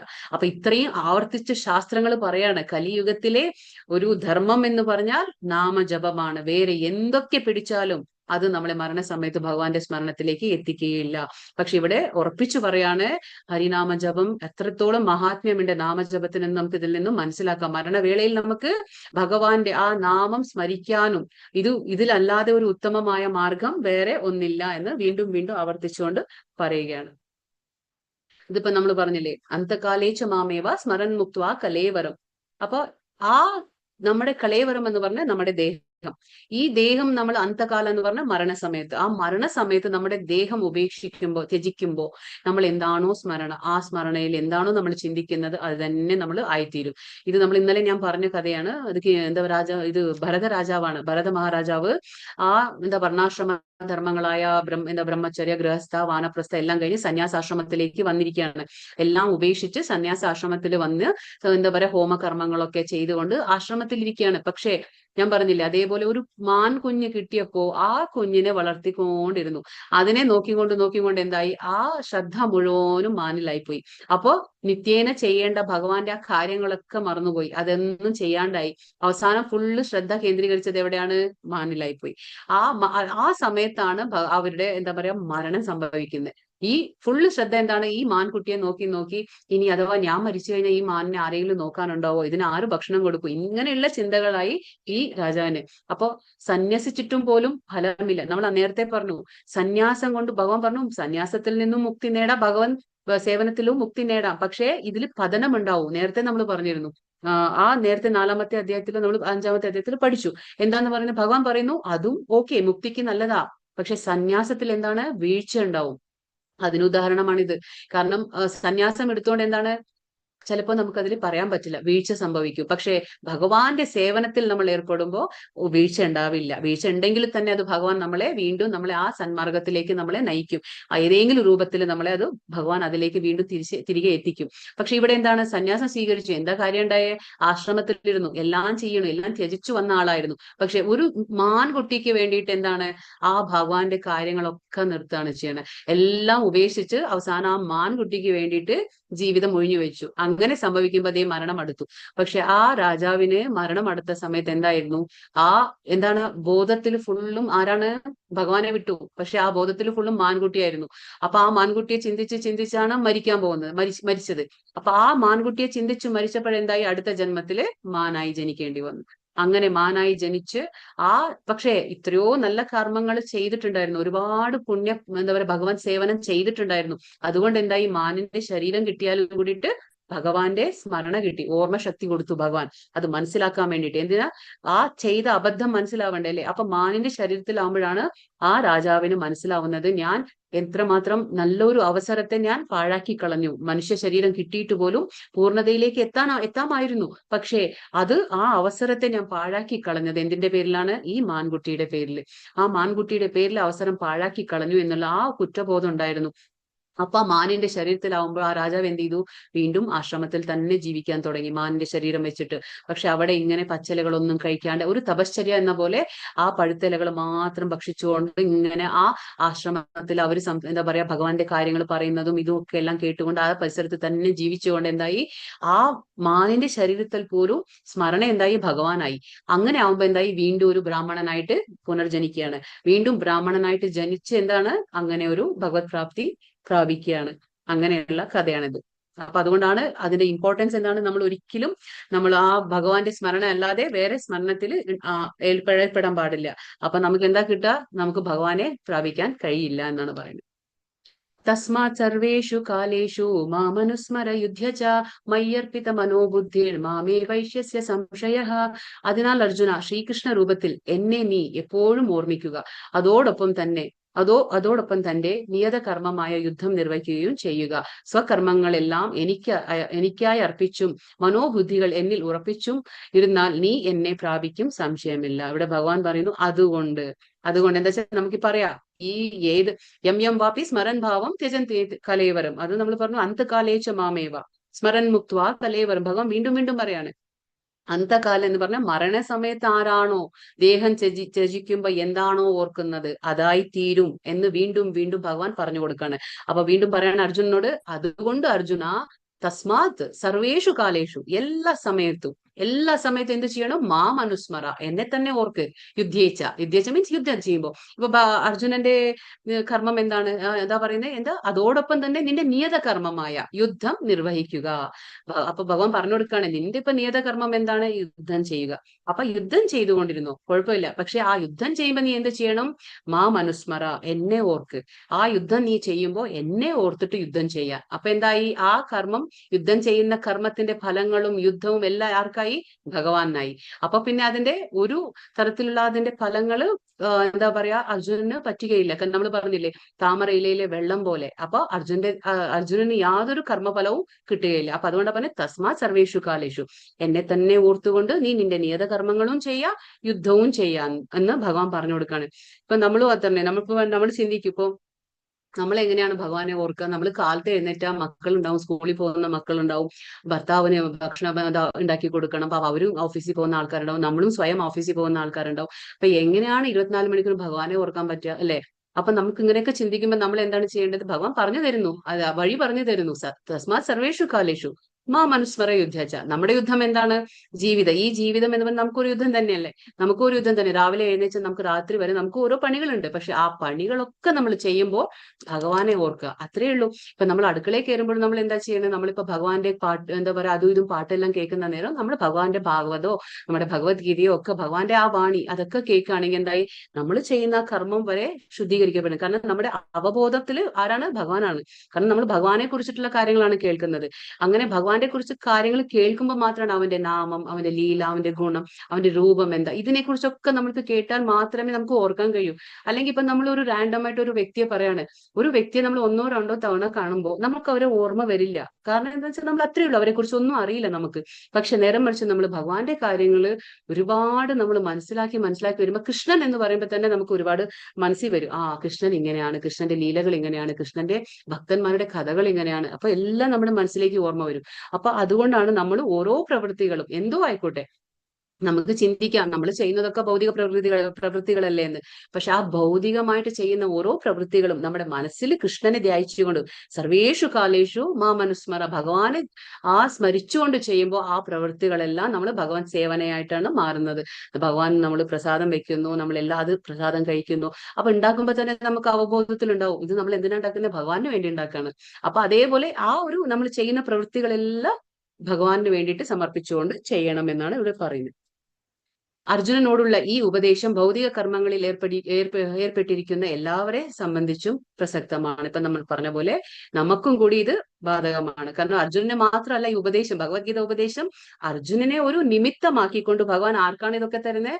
നമുക്കൊക്കെയാണ്. ഈ ഭൗതിക ലോകത്ത് ജീവിക്കുന്ന നമുക്ക് ഓരോരുത്തർക്കുമുള്ള ഉപദേശങ്ങളാണ് ഈ അർജുനന് കൊടുക്കുന്ന ഉപദേശങ്ങൾ. അപ്പോ നമുക്ക് വേണ്ടിയിട്ടാണ് ഇതൊക്കെ പറയുന്നത്. ഭഗവാൻ തങ്ങളുടെ നിർദ്ദിഷ്ട കർമ്മം നിറവേറ്റുന്നതിൽ നിന്ന് എന്താ പറയാ, പിന്തിരിക്കാൻ ആരെയും ഭഗവാൻ പ്രേരിപ്പിക്കുന്നില്ല. നമുക്ക് പറയാൻ പറ്റില്ല, ഞാൻ കൃഷ്ണന്റെ കാര്യം ചെയ്യും, കാലത്ത് എഴുന്നേറ്റ തൊട്ട് ഞാൻ ഭഗവാന്റെ കാര്യം മാത്രമേ ചെയ്യൂ, ഞാൻ വേറെ ഒന്നും ചെയ്യില്ല എന്ന് പറയാൻ പറ്റില്ല. കാരണം ഭഗവാൻ അതിൽ നിന്ന് ആരെയും പിന്തിരിപ്പിക്കുന്നില്ല ഇവിടെ. അതിന്റെ അർത്ഥം അതല്ല. നമ്മൾ നമ്മുടെ കർമ്മം ചെയ്യണം, പക്ഷെ ഭഗവാൻ കൂടെ ഓർമ്മയിൽ ഉണ്ടാവണം എന്ന് മാത്രം.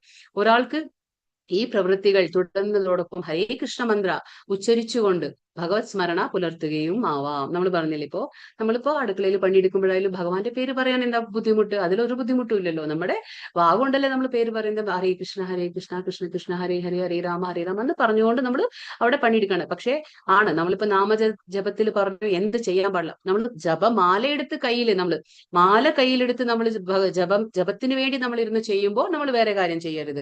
പുസ്തകം നോക്കുക, വായിക്കുക, TV നോക്കുക, മൊബൈൽ നോക്കുക, അതൊന്നും ചെയ്യരുത്. പക്ഷെ അല്ലാണ്ട് നമ്മൾ വേറെ പണിയെടുക്കുമ്പോൾ നമ്മൾ ജപമാലയിലല്ലോ. അപ്പൊ നമ്മൾ വാഗുകൊണ്ട് നമ്മളിങ്ങനെ ഭഗവാന്റെ പാട്ടുകൾ, കീർത്തനങ്ങൾ പാടുന്നു, നമ്മൾ ഭഗവാന് വേണ്ടി ഭക്ഷണം ഉണ്ടാക്കുന്നു. അങ്ങനെയുള്ള പണികളൊക്കെ ഭൗതിക കർമ്മങ്ങൾ ചെയ്യുമ്പോൾ അത് ഭഗവാന്റെ സേവനം തന്നെ ആയി. കാരണം നമ്മൾ ഓർക്കുന്നത് ആരാണ്? ഭഗവാൻ. അപ്പൊ അവബോധത്തിൽ ആരാണ്? ഭഗവാൻ. അപ്പൊ അതുകൊണ്ടാണ് പിന്തിരിപ്പിക്കാൻ ആരെയും പറയുന്നില്ല. ഒരു കർമ്മത്തിലും പിന്തിരിപ്പിക്കാൻ അല്ല ഭഗവാന്റെ ഉദ്ദേശം. ഒരാൾക്ക് ഈ പ്രവൃത്തികൾ തുടർന്നതോടൊപ്പം ഹരേ കൃഷ്ണ മന്ത്രം ഉച്ചരിക്കാം.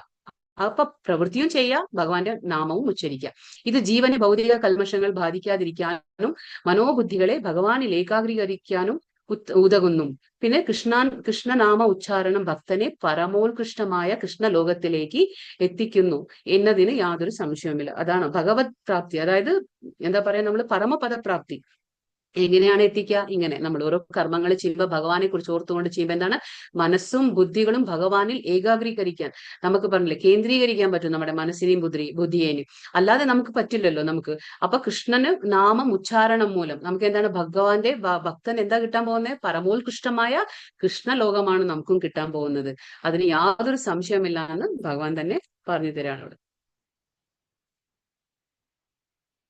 അഭ്യാസയോഗയുക്തേന ചേതസാ നാന്യഗാമിനാ പരമം പുരുഷം ദിവ്യം യാതി പാർത്ഥാനുചിന്തയൻ. എന്നെ പരമദിവ്യോത്തമ പുരുഷനായി ആരാണോ ധ്യാനിക്കുന്നത്, ആരാണോ മാർഗത്തിൽ നിന്ന് വ്യതിചലിക്കാതെ തുടർച്ചയായി എന്നെ മനസ്സിൽ സ്മരിക്കുന്നത്, അല്ലയോ പാർത്ഥ, അയാൾ നിശ്ചയമായും എന്നെ പ്രാപിക്കും. ഇവിടെ ഭഗവാൻ പറയുന്നത് ആരാണ് എന്ന് വെച്ചാൽ, നമുക്ക് എങ്ങനെയാണ് ആ മാർഗത്തിൽ നിന്ന് നമ്മൾ വ്യതിചലിക്കാതെ, അതായത് നമ്മൾ മാറാതെ പിന്നാക്കം പോകരുത്. ഇപ്പൊ നമ്മൾ ഒരു വഴിക്ക് നമ്മൾ തീരുമാനിക്കും, ഞാൻ നാമം ജപം ചെയ്യും, ഞാൻ അല്ലെങ്കിൽ ഭഗവാന്റെ ഭക്തിയുത സേവനങ്ങൾ ചെയ്യും എന്ന് നമ്മൾ തീരുമാനിച്ചാൽ നമ്മൾ എന്താ പറയാ, പിന്മാറരുത് ആ വഴിയിൽ നിന്നും. അങ്ങനെ വ്യതിചലിക്കാതെ തുടർച്ചയായി, അതാണ് ഭഗവാൻ ഇത് ഉദ്ദേശിക്കുന്നത്, തുടർച്ചയായി. കാരണം നമുക്കറിയാം ഭഗവാന്റെ ഭക്തി എന്ന് പറയുന്നത് എളുപ്പമല്ല എന്നും വിചാരിച്ച് എത്രയോ പേര് ഭഗവാന്റെ ഭക്തി 2-3 വർഷം ചെയ്ത് നിർത്തുന്നവരുണ്ട്. പക്ഷെ അതല്ല, തുടർച്ചയായി എന്നെ മനസ്സിൽ സ്മരിക്കുന്നത് ആരാണോ, അങ്ങനെയുള്ളവർക്ക് എന്താണ് ഭഗവാൻ നിശ്ചയമായും എന്നെ പ്രാപിക്കും. ഭഗവാൻ അതാണ് പറയുന്നത്. അപ്പൊ ഭഗവാനെ ഏത് രൂപത്തിലും നമുക്ക് സ്മരിക്കാം. ഭഗവാനെ നമുക്ക് ഇഷ്ടമുള്ള രൂപത്തിൽ നമുക്ക് സ്മരിച്ചുകൊണ്ട് ഭഗവാന്റെ, എല്ലാവരും സ്മരിക്കാൻ ആഗ്രഹിക്കുന്ന രൂപം ഏതാണ്? ഭഗവാന്റെ ശ്യാമസുന്ദരമായ ആ കുഴലൊക്കെ പിടിച്ച് അങ്ങനെ നിൽക്കുന്ന ആ ഭഗവാനെ, ശ്രീകൃഷ്ണ രൂപം. അതായത് ആ കുഴലൊക്കെ പിടിച്ച് നിൽക്കുന്ന ആ സുന്ദരമായ രൂപത്തെയാണ് എല്ലാവരും ധ്യാനിക്കാൻ ആഗ്രഹിക്കുന്നത്. അങ്ങനെ ഭഗവാനെ ധ്യാനിച്ചുകൊണ്ട് സ്മരിച്ചുകൊണ്ട് നമുക്ക് എന്താ ചെയ്യാം, നമ്മുടെ കർമ്മങ്ങളെല്ലാം ചെയ്തുകൊണ്ട് ഭഗവാനെ പരമദിവ്യോത്തമ പുരുഷനാണെന്ന് നമുക്ക് ആ ബോധം ഉണ്ടായിരിക്കണം. ഭഗവാൻ ആരാണ്? പരമദിവ്യോത്തമ പുരുഷനാണ്, എല്ലാവരുടെയും നിയന്താവാണ്. സർവയജ്ഞങ്ങളുടെ, ദേവന്മാരുടെ, പ്രബോധിക പ്രപഞ്ചങ്ങളുടെ എല്ലാത്തിന്റെയും നിയന്താവ് ഭഗവാനാണ്. നമ്മളിവിടെ നമ്മുടെ എന്താ പറയുക, നമ്മുടെ ഉടമസ്ഥ അവകാശ ബോധം ഒന്നുമില്ലാതെ എല്ലാം ഭഗവാനാണെന്ന് ഓർത്ത് നമ്മൾ കർമ്മം ചെയ്യുമ്പോൾ എന്താണ്, ആ സ്മരണയിൽ ഭഗവാൻ വരും. പിന്നെ നമുക്ക് എന്താണ്, നിശ്ചയമായിട്ട് നമുക്ക് ഭഗവാനെ പ്രാപിക്കാൻ കഴിയുമെന്നാണ് ഇവിടെ പറയുന്നത്. അതിന് ഉദാഹരണം നമ്മൾ പറയുന്നത്, ഇപ്പോ ഒരു ചിത്രശലഭം എന്നാണ് എല്ലാവർക്കും ഇഷ്ടപ്പെടുന്ന ഒരു സംഭവമാണ്. കാരണം അതിന്റെ കളർഫുൾ ആയിട്ടുള്ള ആ രൂപം എല്ലാവരെയും ആകർഷിക്കും അല്ലെ. എസ്പെഷ്യലി കുട്ടികളെ നമ്മൾ കണ്ടിട്ടുണ്ട്. കുട്ടികൾക്ക് എന്തൊരു ഇഷ്ടമാണ് ബട്ടർഫ്ലൈസ് എന്ന് പറഞ്ഞാൽ. ആ ചിത്രശലഭം കാണുമ്പോൾ ഒരുപാട് കളർഫുൾ ആയിട്ടുണ്ടാവും. അതിനെ കാണുമ്പോൾ എല്ലാവർക്കും ഇഷ്ടപ്പെടും. എങ്ങനെയാണ് ആ ചിത്രശലഭമായി തീരുന്നത്? അപ്പൊ അതൊരു മുട്ടയിൽ നിന്ന് വിരിഞ്ഞ്, ആ മുട്ടയിൽ നിന്ന് അത് ഒരു ലാർവയായി, അതായത് കാറ്റർപില്ലർ എന്ന് നമ്മൾ പറയും. പിന്നെ അവിടെ നിന്ന് ഇനിയൊരു സ്റ്റേജ് പ്യൂപ്പ എന്ന് പറയും. അവിടുന്ന് അത് പോയിട്ട് അത് പിന്നെയാണ് ഒരു നല്ല ഭംഗിയുള്ള ഒരു ചിത്രശലഭമായി തീരുന്നത്. അപ്പോ അത് എളുപ്പമല്ല. അത് എത്ര രൂപാന്തരം കൊണ്ടു അല്ലെ, ആ രൂപാന്തരമാണ് അതിന്റെ ട്രാൻസ്ഫോർമേഷൻ. എന്തൊരു ഭംഗിയാണത്. അങ്ങനെ ഒരു സുന്ദരമായ ഒരു ചിത്രശലഭമാണ് ആവണമെങ്കിൽ അത് മുട്ടയിൽ നിന്നാണ് സംഭവിച്ചത്. ഒരു ചെറിയൊരു പുഴു ആയിരിക്കുമ്പോ തന്നെ ആ ആഗ്രഹം കൊണ്ട് അതെന്തായി, അതൊരു ഭംഗിയായിട്ടുള്ള ഒരു ചിത്രശലഭമായി. അതേപോലെ നമ്മളും ഈ ജന്മം തന്നെ ഭൗതിക പ്രപഞ്ചത്തിൽ നമ്മൾ വന്നു, ശരീരം എന്താ പറയാ, നമുക്കൊരു ശരീരം ലഭിച്ചു, മനുഷ്യന്റെ ശരീരം ലഭിച്ചു. അപ്പൊ നമ്മൾ എന്താ ചെയ്യേണ്ടത്? ഈ ശരീരം വെച്ചുകൊണ്ട് ഈ ജന്മം തന്നെ നമ്മൾ ആഗ്രഹിക്കണം, നമ്മൾ ഭഗവാന്റെ അടുത്തേക്ക്, ആ ഗോലോക വൃന്ദാവൻ ധാമയിലേക്ക് നമ്മൾ എത്തണം എന്നുള്ള ആ ഒരു ആഗ്രഹം നമുക്ക് ഉണ്ടായിരിക്കണം ഈ ജന്മം തന്നെ. കവിം പുരാണം അനുശാസിതാരം അണോരണീയാം മനുസ്മരേദ്യ സർവസ്യ ധാതാരമചിന്ത്യ രൂപം ആദിത്യവർണം തമസ പരസ്താത്. സർവജ്ഞനും ആദിപുരുഷനും സർവനിയന്താവും അണുവിനേക്കാൾ ചെറുതും സകലത്തിന്റെയും പരിപാലകനും ഭൗതിക അനുമാനങ്ങൾക്ക് അതീതനും അചിന്ത്യ രൂപനും ഭൗതിക പ്രകൃതിക്ക് അതീതനും ആദിത്യ തേജസ്വിയുമായ വ്യക്തി എന്ന നിലയിലാണ് ഭഗവാനെ ധ്യാനിക്കേണ്ടത്. ദിവ്യനും ഭൗതിക പ്രകൃതിക്ക് അതീതനുമാണ് അവിടുന്ന്. അപ്പൊ ഭഗവാനെ നമ്മൾ എങ്ങനെയാ ധ്യാനിക്കേണ്ടതെന്ന് പറഞ്ഞു തരാണ്. ഭഗവാൻ ഇതൊക്കെയാണ് ഭഗവാൻ. അതായത് സർവജ്ഞനാണ് ഭഗവാൻ, ആദി പുരുഷനാണ്. ഭഗവാന് ജനന മരണങ്ങളില്ല, നമുക്കറിയാതെ. ഭഗവാൻ സൃഷ്ടിക്ക് മുന്നേയും ഉണ്ടായിരുന്നു, സൃഷ്ടി സംഭവിക്കുമ്പോഴും ഭഗവാനുണ്ട്, ഭഗവാൻ സൃഷ്ടി അവസാനിക്കുമ്പോഴും ഭഗവാൻ ഉണ്ടാവും. അപ്പൊ അതുകൊണ്ട് ഭഗവാന് ജനന മരണങ്ങൾ ഇല്ല. ഭഗവാൻ എല്ലാത്തിലും എന്താ പറയാ, അതീതനാണ്. ഭൗതിക അനുമാനങ്ങൾക്ക് നമുക്കൊന്നും ചിന്തിച്ചെടുക്കാൻ പറ്റില്ല ഭഗവാൻ ആരാണെന്ന്. അപ്പൊ ഭഗവാൻ ആ ചിന്തയിലും അതീതന, ചിന്തയ്ക്ക് അപ്പുറത്താണ് ഭഗവാൻ. അചിന്ത്യ രൂപമാണ് ഭഗവാനെ, നമുക്ക് ചിന്തിക്കാൻ കഴിയില്ല. അത് ആദിത്യ തേജസ്വിയുമായ വ്യക്തിയാണ് ഭഗവാൻ എന്ന് നമുക്ക് ആ രീതിയിലൊക്കെയാണ് നമ്മൾ ധ്യാനിക്കേണ്ടത് ഭഗവാനെ. ഭഗവാൻ സാധാരണ ഒരു പുരുഷനല്ല, സാധാരണ ഒരു വ്യക്തിയല്ല എന്നുള്ളത് നമുക്ക് നല്ല ബോധ്യം ഉണ്ടായിരിക്കണം. ഈ ചിത്രത്തിൽ നമുക്ക് കാണാം ആരാണ്, ബ്രഹ്മാവുണ്ട്, അവിടെ ശിവനുണ്ട്. ഇവരൊക്കെ എന്താണ് ചെയ്യുന്നത്? ഇവരൊക്കെ ദേവന്മാരാണ്. എങ്കിലും കൂടിയിട്ട് ഇവരാരെ എന്താ ചെയ്യുന്നവര്? അവരാരെയാണ് ധ്യാനിക്കുന്നത്? ഭഗവാനെ. കാരണം അവർക്കറിയാം ആരാണ് ഭഗവാൻ എന്നുള്ളത്. ശ്രീകൃഷ്ണ പരമ ദിവ്യ ദേവോത്തമ പുരുഷനായ ശ്രീകൃഷ്ണ ഭഗവാനെ അവർ ധ്യാനിക്കുകയാണ്. അപ്പൊ എന്താണ് അവർക്കറിയാതെ? അവരൊക്കെ ഒരു പ്രതിനിധികളാണ്, ഭഗവാന്റെ പ്രതിനിധികൾ മാത്രമാണ്. അപ്പൊ ഭഗവാന്റെ എന്താ പറയുക, നിർദ്ദേശം അനുസാരം പ്രവർത്തിക്കുന്ന ആൾക്കാരാണ് ദേവന്മാര്. അപ്പൊ അതുകൊണ്ടാണ് പറയുന്നത് നമ്മളും ഭഗവാൻ ആരാണെന്ന്, ആ ഭഗവാന്റെ ആ ഔന്നത്യം മനസ്സിലാക്കിക്കൊണ്ട് നമ്മൾ പെരുമാറണം. നമ്മൾ എന്താ പറയാ, സ്മരിക്കണം, ഭഗവാനെ ഓർക്കണം എന്നാണ് പറഞ്ഞത്. ഇവിടെ ശിവനായാലും കൂടിയിട്ട് ശിവൻ എപ്പോഴും തപസ് ചെയ്യുന്ന ആ ഒരു ശാരീരിക ഭാഷയാണ് ഭഗവാൻ ശിവന്റെ. അപ്പൊ ശിവനോട് പാർവതി ചോദിക്കും, നമുക്കറിയാം എന്താ പറയാ, സഹസ്രനാമത്തിലും അറിയാം, വിഷ്ണു സഹസ്രനാമത്തിൽ ചോദിക്കും പാർവതി എന്താണ് ചെയ്യുന്നത്, എനിക്ക് അറിയണം എന്ന ആഗ്രഹമുണ്ട് എന്ന്. അപ്പൊ ശിവൻ എന്താ പറയുന്നത്? ശ്രീരാമ രാമ രാമേതി രമേ രാമേ മനോരമേ സഹസ്രനാമ തത്തുല്യം രാമനാമ വരാനനെ എന്ന് പറയും. ഞാൻ രാമന്റെ നാമം ഉച്ചരിച്ചുകൊണ്ടിരിക്കുകയാണ്. കാരണം എന്താണ്? ഒരു രാമ എന്ന് പറയുമ്പോൾ നമുക്ക് അതിൽ എന്തുണ്ട്? ഒരു വിഷ്ണു സഹസ്രനാമത്തിന്റെ ഫലമുണ്ട്. അപ്പൊ നമ്മൾ ഒരു വട്ടം കൃഷ്ണ എന്ന് വിളിക്കുമ്പോ എന്താണ്? അതിൽ 3 രാമനെ വിളിച്ച ഫലമുണ്ട്. അപ്പോ ഒരു വട്ടം നമ്മൾ കൃഷ്ണ എന്ന് വിളിക്കുമ്പോ എന്താണ്? അവിടെ 3 സഹസ്രനാമങ്ങൾ ചൊല്ലിയതിന്റെ ഫലമാണ് അവിടെ ലഭിക്കുന്നത്. പ്രയാണകാലേ മനസാചലേന ഭക്ത്യാ യുക്തോ യോഗബലേന ചൈവ ഭ്രുവോർമധ്യേ പ്രാണമാവേശ്യ സമ്യക് സതം പരം പുരുഷമുവൈതി ദിവ്യം. മരണസമയത്ത് യോഗനിഷ്ഠ പൂണ്ട സ്ഥിര മനസ്കനായി പരിപൂർണ ഭക്തിയോടെ ഭ്രൂമധ്യത്തിൽ പ്രാണവായുവിനെ ഉറപ്പിച്ചുകൊണ്ട് ഭഗവത് സ്മരണ ചെയ്യുന്നവൻ തീർച്ചയായും പരമപുരുഷനെ പ്രാപിക്കും. അപ്പൊ എങ്ങനെയാ ഇത്? എന്താ പറയാ, നമ്മൾ പറഞ്ഞില്ലേ, ധ്യാന യോഗത്തിൽ നമ്മൾ പഠിച്ചു അഷ്ടാംഗ യോഗം, അതായത് യമ നിയമ അങ്ങനെയുള്ള കാര്യങ്ങളൊക്കെ ഇല്ലേ, ആ 8 പടവുകളില്ലേ, അങ്ങനെ ആ എന്താ പറയാ അഷ്ടാംഗ യോഗിക്ക് പറഞ്ഞിട്ടുള്ള കാര്യങ്ങളാണ് ഇതൊക്കെ. മരണസമയത്ത് അവരെന്താ ചെയ്യണേ? ഈ സമാധി അവസാനത്തെ എന്താ നമ്മൾ ഘട്ടം പറഞ്ഞേ, എന്താ പറയാ അവസാനത്തെ സ്റ്റേജ് എന്താ പറയാ, നമ്മൾ സമാധി, ധ്യാന ധാരണ സമാധി. ആ സമാധിയിൽ എത്തുമ്പോൾ അവരെന്താ ചെയ്യുന്നത്? അവരുടെ പ്രാണവായു ഉണ്ട്, ആ പ്രാണവായുവിനെ അവരെന്താ പറയാ, ഇവിടെ ഈ 2 പുരികത്തിന്റെ നടുവിൽ കൊണ്ടുവരും. ഒരു 2 പുരികത്തിന്റെ നടുവിൽ കൊണ്ടുവന്നാണ് അവരുടെ പ്രാണവായു സമ്യക്, അവിടെയാണ് അവർ കൊണ്ടുവന്ന് പ്രാണവായുവിനെ നിർത്തുന്നത്. അങ്ങനെയാണ് അവർ അവരുടെ ശരീരത്തെ ത്യാഗം ചെയ്യുന്നത്. പക്ഷെ ഇതൊക്കെ വളരെ ബുദ്ധിമുട്ടായിട്ടുള്ള കാര്യങ്ങളാണ്. ഞാൻ നേരത്തെ എപ്പോഴും പറയുന്ന പോലെ ലിഫ്റ്റും സ്റ്റെയർ കേസും തമ്മിലുള്ള അതേ വ്യത്യാസം തന്നെ. ഭക്തിയോഗം ലിഫ്റ്റ് ആണെങ്കിൽ ഈ ധ്യാന യോഗമൊക്കെ നമുക്ക് ഒരുപാട് കഷ്ടമാണ്, പ്രയാസമാണ്, ഇത് ദുഷ്കരമാണ്. ഇതൊക്കെ ചെയ്യുന്നത് വളരെ എളുപ്പമല്ല. പിന്നെ കലിയുഗത്തിൽ ഇതൊന്നും പറഞ്ഞിട്ടുമില്ല. കലിയുഗത്തിൽ ഇതൊക്കെ ചെയ്യാന്ന് പറഞ്ഞാൽ അത് അസാധ്യമാണ്. അപ്പൊ കലിയുഗത്തിന്റെ ധർമ്മം എന്താണ്? നാമ ജപിച്ചുകൊണ്ട് നമുക്ക് ഭഗവാനെ പ്രാപിക്കാം. പിന്നെ ഈ ചിത്രത്തിൽ ഇപ്പൊ നമുക്ക് കാണാം അജാമിളന്റെ കഥയാണ് ഇവിടെ വരുന്നത്. ഈ ചിത്രത്തിൽ കാണുന്നത് അജാമിള, ഈ ബ്രാഹ്മണൻ ഈ മരത്തിന്റെ അടുത്ത് നിന്ന് ഒളിഞ്ഞു നിന്ന് നോക്കുകയാണ്. എന്താണ് അദ്ദേഹം നോക്കുന്നത്? ഇദ്ദേഹം ഒരു കന്യാകുബ്ജ എന്ന സ്ഥലത്ത്, അതായത് ഇന്നത്തെ UP കന്യാകുബ്ജ എന്ന സ്ഥലത്തെ ഒരു ബ്രാഹ്മണനായിരുന്നു. അപ്പൊ ഈ ബ്രാഹ്മണൻ എന്താ ചെയ്യുന്നത്? അവിടെ ബ്രാഹ്മണൻ എന്താണ് സ്വാഭാവികമായിട്ട് ചെയ്യേണ്ടത്? യജ്ഞങ്ങളും ആ ഹോമകർമ്മങ്ങളൊക്കെ അല്ലേ. അങ്ങനെ ഹോമകർമ്മം ചെയ്യാൻ വേണ്ടിയിട്ട് ബ്രാഹ്മണൻ എന്ത് ചെയ്തു? കാട്ടിലേക്ക് പോയതാണ്. എന്തിനെ? ആ പൂജാദ്രവ്യങ്ങളൊക്കെ ശേഖരിക്കാൻ വേണ്ടി പോയതാണ്. പക്ഷെ അവിടെ എന്താ സംഭവിക്കാറിയോ? അവിടെ ഇങ്ങനെ ഒരു വേശ്യാ സ്ത്രീ എന്താ പറയുക, ഒരു പുരുഷനായിട്ട് ഇങ്ങനെ ആലിംഗനം ചെയ്തുകൊണ്ടിരിക്കുന്ന ആ ഒരു ദൃശ്യം കാണുകയാണ്. ആ ദൃശ്യം കണ്ടപ്പോ ഇദ്ദേഹത്തിനും ഒരു എന്താ പറയാ ആ പ്രലോഭനം കൊണ്ട് ഇദ്ദേഹം എന്ത് ചെയ്യുന്നു? പിന്നെ ആഗ്രഹം തോന്നുകയാണ്. നമ്മൾ പറഞ്ഞില്ലേ, കാമം, ഇന്ദ്രിയങ്ങളെ നിഗ്രഹിക്കാൻ വളരെയധികം ബുദ്ധിമുട്ടാണ്. അത് എവിടുന്നാണ് തുടങ്ങുന്നത്? നമ്മൾ അതിനെക്കുറിച്ച്, ഇന്ദ്രിയ വിഷയങ്ങളെ കുറിച്ച് ചിന്തിക്കുമ്പോൾ, ആ ധ്യായത്തോ വിഷയാൻ പുംസ, നമ്മൾ എങ്ങനെയാണ് ഇന്ദ്രിയങ്ങളെ കുറിച്ച് ചിന്തിക്കുന്നത്, അവിടുന്നാണ് തുടങ്ങുന്നത് ഇത്. അപ്പൊ അങ്ങനെ ഇദ്ദേഹത്തിന് എന്താണ്, നമ്മൾ വിചാരിക്കും ഇന്ദ്രിയത്തിനെ നമ്മൾ നിഗ്രഹിക്കാന്ന്, പറ്റില്ല. കാരണം കണ്ണ് കാണുകയാണ്. കണ്ണ് കാണുമ്പോൾ നമ്മുടെ മനസ്സ് പ്രലോഭനം കൊണ്ട് അത് നമ്മളെ കൊണ്ട് ഓരോ പ്രവൃത്തികളും ചെയ്യിപ്പിക്കുകയാണ്. അപ്പൊ ഇന്ദ്രിയങ്ങൾ വളരെയധികം സ്ട്രോങ് ആണ്. നമ്മൾ പറഞ്ഞു, ഇന്ദ്രിയങ്ങൾ 5 കുതിരകളെ പോലെ അങ്ങോട്ടും ഇങ്ങോട്ടും ഒക്കെ ഓടിക്കൊണ്ടിരിക്കുക. അതിനെ നമുക്ക് നിയന്ത്രിക്കാൻ പറ്റില്ല. അപ്പോൾ അതിനെ നിയന്ത്രിക്കണമെങ്കിൽ നമുക്ക് ഉറച്ചൊരു മനസ്സും ബുദ്ധിയൊക്കെ എങ്ങനെ കിട്ടണം? ആത്മാവിന്റെ പ്ലാറ്റ്ഫോം, അതായത് ആത്മാവിന്റെ ഇത് നമ്മൾ ചിന്തിക്കണം. ആത്മാവിന്റെ പ്ലാറ്റ്ഫോമിൽ ചിന്തിച്ചാൽ മാത്രമേ പറ്റുള്ളൂ. ഇതിപ്പോ കണ്ടില്ലേ, ആ അദ്ദേഹം ബ്രാഹ്മണനാണ്. പക്ഷെ എന്താ കാര്യം?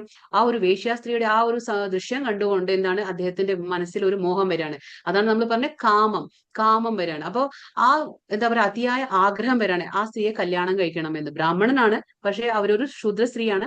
എന്നിട്ട് ആ സ്ത്രീയെ കല്യാണം കഴിക്കും. ആ കല്യാണം കഴിച്ച് എന്താ സംഭവിക്കുന്നത്? അദ്ദേഹം എന്താണ് ചെയ്യുന്നത്? അദ്ദേഹം ആ സ്ത്രീയുടെ കൂടെ കൂടിയിട്ട് അങ്ങനെ അവർക്കൊരു 10 കുഞ്ഞുങ്ങൾ ഉണ്ടാവാണ്. 10 കുഞ്ഞുങ്ങൾ ഉണ്ടാവുമ്പോൾ അവസാനത്തെ കുഞ്ഞിന്റെ പേരാണ് നാരായണ എന്ന്. ആ അവസാനത്തെ കുഞ്ഞിന്റെ പേര് നാരായണ എന്ന് വെച്ചു. പക്ഷെ ഇദ്ദേഹം ഈ സ്ത്രീയെ കല്യാണം കഴിച്ച എന്തായി, അദ്ദേഹം ഒരു ബ്രാഹ്മണനാണെന്ന് മറന്നുപോയി. അദ്ദേഹം കുത്തി കവർന്ന് എല്ലാവരെയും മോഷ്ടിച്ചുകൊണ്ടും അങ്ങനെ ഇങ്ങനെയുള്ള എന്താ പറയുക ദുഷ്കർമ്മങ്ങളിൽ ഏർപ്പെട്ട് അങ്ങനെ പണം സമ്പാദിച്ച് ഈ ശൂദ്ര സ്ത്രീ, അതായത് വേശ്യാസ്ത്രീയായ ഈ സ്ത്രീയെ സന്തോഷിപ്പിക്കാൻ വേണ്ടി എല്ലാ പരിശ്രമങ്ങളും ചെയ്തിരുന്നു. പക്ഷെ താൻ ഒരു ബ്രാഹ്മണനാണെന്ന് പോലും അദ്ദേഹം മറന്നു. ഒരു യജ്ഞ കർമ്മങ്ങളും നല്ല പുണ്യം ദാനം അങ്ങനെയുള്ള ഒരു കർമ്മങ്ങളും ചെയ്യാണ്ട് മഹാപാപിയായി മാറി അജാമിളൻ. അവസാനം മഹാപാപിയായിട്ട് മാറിയിട്ട് മരണസമയം വരികയാണ്. മരണസമയം വരുമ്പോ എന്താ സംഭവിക്കുക, ഇവിടെ കാണാ ചിത്രത്തിൽ നമുക്ക് എന്താ കാണുന്ന, അവിടെ യമകിങ്കരന്മാർ വന്നു. അവിടെ മരണസമയം എടുക്കുമ്പോ എന്താണ്, പാപികളെ കൊണ്ടുപോകാൻ ആരാ വരിക, അവിടെ യമദൂതന്മാർ വരും. അതായത് യമന്റെ കിങ്കരന്മാർ അവിടെ എത്തി. അവിടെ എത്തിയിട്ട് ഇദ്ദേഹത്തെ കൊണ്ടുപോകാൻ വരികയാണ്. അദ്ദേഹത്തിന്റെ സമയമായി എന്ന് പറഞ്ഞ് ആത്മാവിനെ വലിച്ചുകൊണ്ട് കൊണ്ടുപോകാൻ പ്രയത്നിക്കുകയാണ്. ആ സമയത്ത് എന്തു പറ്റി, ആ യമകിങ്കരന്മാരെ കണ്ട അജാമിളന് എന്താ പറയാ, ആദ്യമൊക്കെ നല്ല കാര്യങ്ങളൊക്കെ ചെയ്തിട്ടുണ്ട്, ഒരുപാട് പുണ്യം ചെയ്തിട്ടുള്ള വ്യക്തി ആയിരുന്നു. അപ്പൊ എന്ത് ചെയ്തു, പെട്ടെന്ന് എന്ത് ചെയ്തു, ആ അവസാനത്തെ മകനെയാണ് ഓർമ്മ വരുന്നത്. അതാണ് നമ്മൾ പറയുന്നത്, നമ്മൾ എന്താ മരിക്കുന്ന സമയത്ത് നമ്മൾ ആരാണോ കൂടുതൽ അറ്റാച്ച്മെന്റ് ഉണ്ടാവുക അവരെ തന്നെ നമ്മൾ ഓർക്കുക. അപ്പൊ അദ്ദേഹത്തിനും അവസാനത്തെ കുഞ്ഞായിട്ട് ഭയങ്കര ഇഷ്ടമായിരുന്നു. അപ്പൊ നാരായണ എന്ന് വിളിച്ചു. പക്ഷേ വിളിച്ചത് മകനെ ആണെങ്കിലും പേര് ഉച്ചരിച്ചത് എന്താണ്, നാരായണ എന്ന്. അപ്പൊ ആ പവർ എന്താണ്, നാരായണ എന്നുള്ള മരണസമയത്ത് ആ നാരായണ എന്ന് വിളിച്ചപ്പോഴത്തേക്കും അവിടെ ആരെത്തി, അവിടെ വിഷ്ണുദൂതരെത്തി, അതായത് വിഷ്ണുവിന്റെ പാർഷദരെത്തി അവിടെ. അപ്പൊ ഉടനടി വിഷ്ണു പാർഷദർ എത്തുമ്പോഴത്തേക്കും ഈ അസുരന്മാരെ, അതായത് യമന്റെ കിങ്കരന്മാരെ ദൂരെയാക്കി. പറഞ്ഞു ഇദ്ദേഹം നമ്മുടെ ആളാണ്. കാരണം എന്താണ്, മരണസമയത്ത് യം വാപ്പി സ്മരൻ ഭാവം, ആ മരണസമയത്ത് ആരാണോ എന്തിനെയാണോ ഓർക്കുന്നത് അത് അതായി തീരുന്നു ഭഗവാൻ പറഞ്ഞില്ലേ. അപ്പോഴേക്കും ഈ യമദൂതന്മാരെ ഈ വിഷ്ണു പാർഷദർ ഓടിക്കുകയാണ്. എന്നിട്ട് അത് ഒരു നിയർ ഡെത്ത് എക്സ്പീരിയൻസ് എന്ന് നമ്മൾ പറയും. അതായത് മരണസമയത്തിന്റെ ആ അടുത്തുള്ള ഒരു അനുഭവമാണ് ആ അജാമിളിന് കിട്ടിയത്. അപ്പോ അവസാനം എന്തായി, യമദൂതന്മാർ പോയി ഇപ്പോഴത്തെ ആ നാരായണൻ എന്ന് വിളിച്ചപ്പോ വിഷ്ണു പാർഷദരും വന്നു. പക്ഷെ അതിന് മാത്രം പുണ്യകർമ്മങ്ങളൊന്നും ആ അജാമിളൻ ചെയ്തിട്ടുണ്ടായിരുന്നില്ല. ജസ്റ്റ് വിളിച്ചതാരാണ്, നാരായണ എന്ന്, മകനെയാണ് വിളിച്ചത്. പക്ഷെ വീണ്ടും എന്താണ്, ആ അദ്ദേഹത്തിന് ജീവൻ തിരിച്ചു കിട്ടാണ്. ആ ജീവൻ തിരിച്ചു കിട്ടുമ്പോ അദ്ദേഹത്തിന് മനസ്സിലാവാണ്, രണ്ടുപേരെ അദ്ദേഹം കാണാൻ കഴിഞ്ഞു. അതായത് മരണസമയത്ത് ഒരുപാട് പാപങ്ങൾ ചെയ്തത് കൊണ്ട് എന്താണ്, യമന്റെ കിങ്കരന്മാരെ കാണാൻ അവസരം വന്നു ആ മരണസമയത്ത്. അതേ സമയം നാരായണ എന്ന് വിളിച്ചപ്പോഴത്തേക്ക് ആര് വന്നു, വിഷ്ണുവിന്റെ എന്താ പറയുക പാർഷദർ വന്നു. അപ്പൊ അദ്ദേഹത്തിന് രണ്ടും മനസ്സിലായി. അപ്പൊ അദ്ദേഹം ചെയ്ത ആ തെറ്റുകളെയും എല്ലാം മനസ്സിലാക്കിക്കൊണ്ട് ഒരു പശ്ചാത്താപം എന്ന പോലെ അദ്ദേഹം എന്ത് ചെയ്യാണ്, ഹരിദ്വാറിലേക്ക് പോവാണ്. ഹരിദ്വാറിലേക്ക് പോയിട്ട് എല്ലാം ഉപേക്ഷിച്ചു, വീടും മക്കളും ഭാര്യ എല്ലാം ഉപേക്ഷിച്ച്, വയസ്സായിരുന്നു ഒത്തിരി. അപ്പോഴേക്കും പിന്നെ ഹരിദ്വാറിലേക്ക് പോയിട്ട് ഗംഗാ തീരത്തിരുന്ന് എന്താ പറയാ ഭഗവാന്റെ സേവനത്തിൽ മാത്രം ഏർപ്പെട്ടുകൊണ്ട് എന്താ പറയാ ശരീരത്യാഗം ചെയ്യാണ്. അങ്ങനെ ശരീരം ത്യാഗം ചെയ്ത് അദ്ദേഹത്തിന് എന്താണ്, ഭഗവത് പ്രാപ്തി ഉണ്ടാവാണ്. അപ്പോ അതാണ് എങ്ങനെയാണ് ഭഗവത് പ്രാപ്തി കിട്ടുക, നമുക്ക് ഭഗവാന്റെ പേര് ആ മരണസമയത്ത് എങ്ങനെ ഉച്ചരിക്കാൻ പറ്റും, നമുക്കത് പരിശീലനം കൊണ്ട് മാത്രം ഉച്ചരിക്കാൻ പറ്റും. അപ്പൊ ഈ കഥയിൽ നിന്ന് നമുക്ക് മനസ്സിലാക്കാം, അപ്പോ നമ്മൾ എങ്ങനെയാണോ നമ്മുടെ പ്രവൃത്തി, അതുപോലെ നമുക്ക് യമകിങ്കരന്മാർ വരണോ അതോ ഭഗവാന്റെ പാർഷദർ വരണോ എന്നുള്ളത് നമ്മുടെ കയ്യിലാണ്. നമ്മൾ എങ്ങനെ പ്രവർത്തിക്കും അതനുസരിച്ച് ആയിരിക്കും.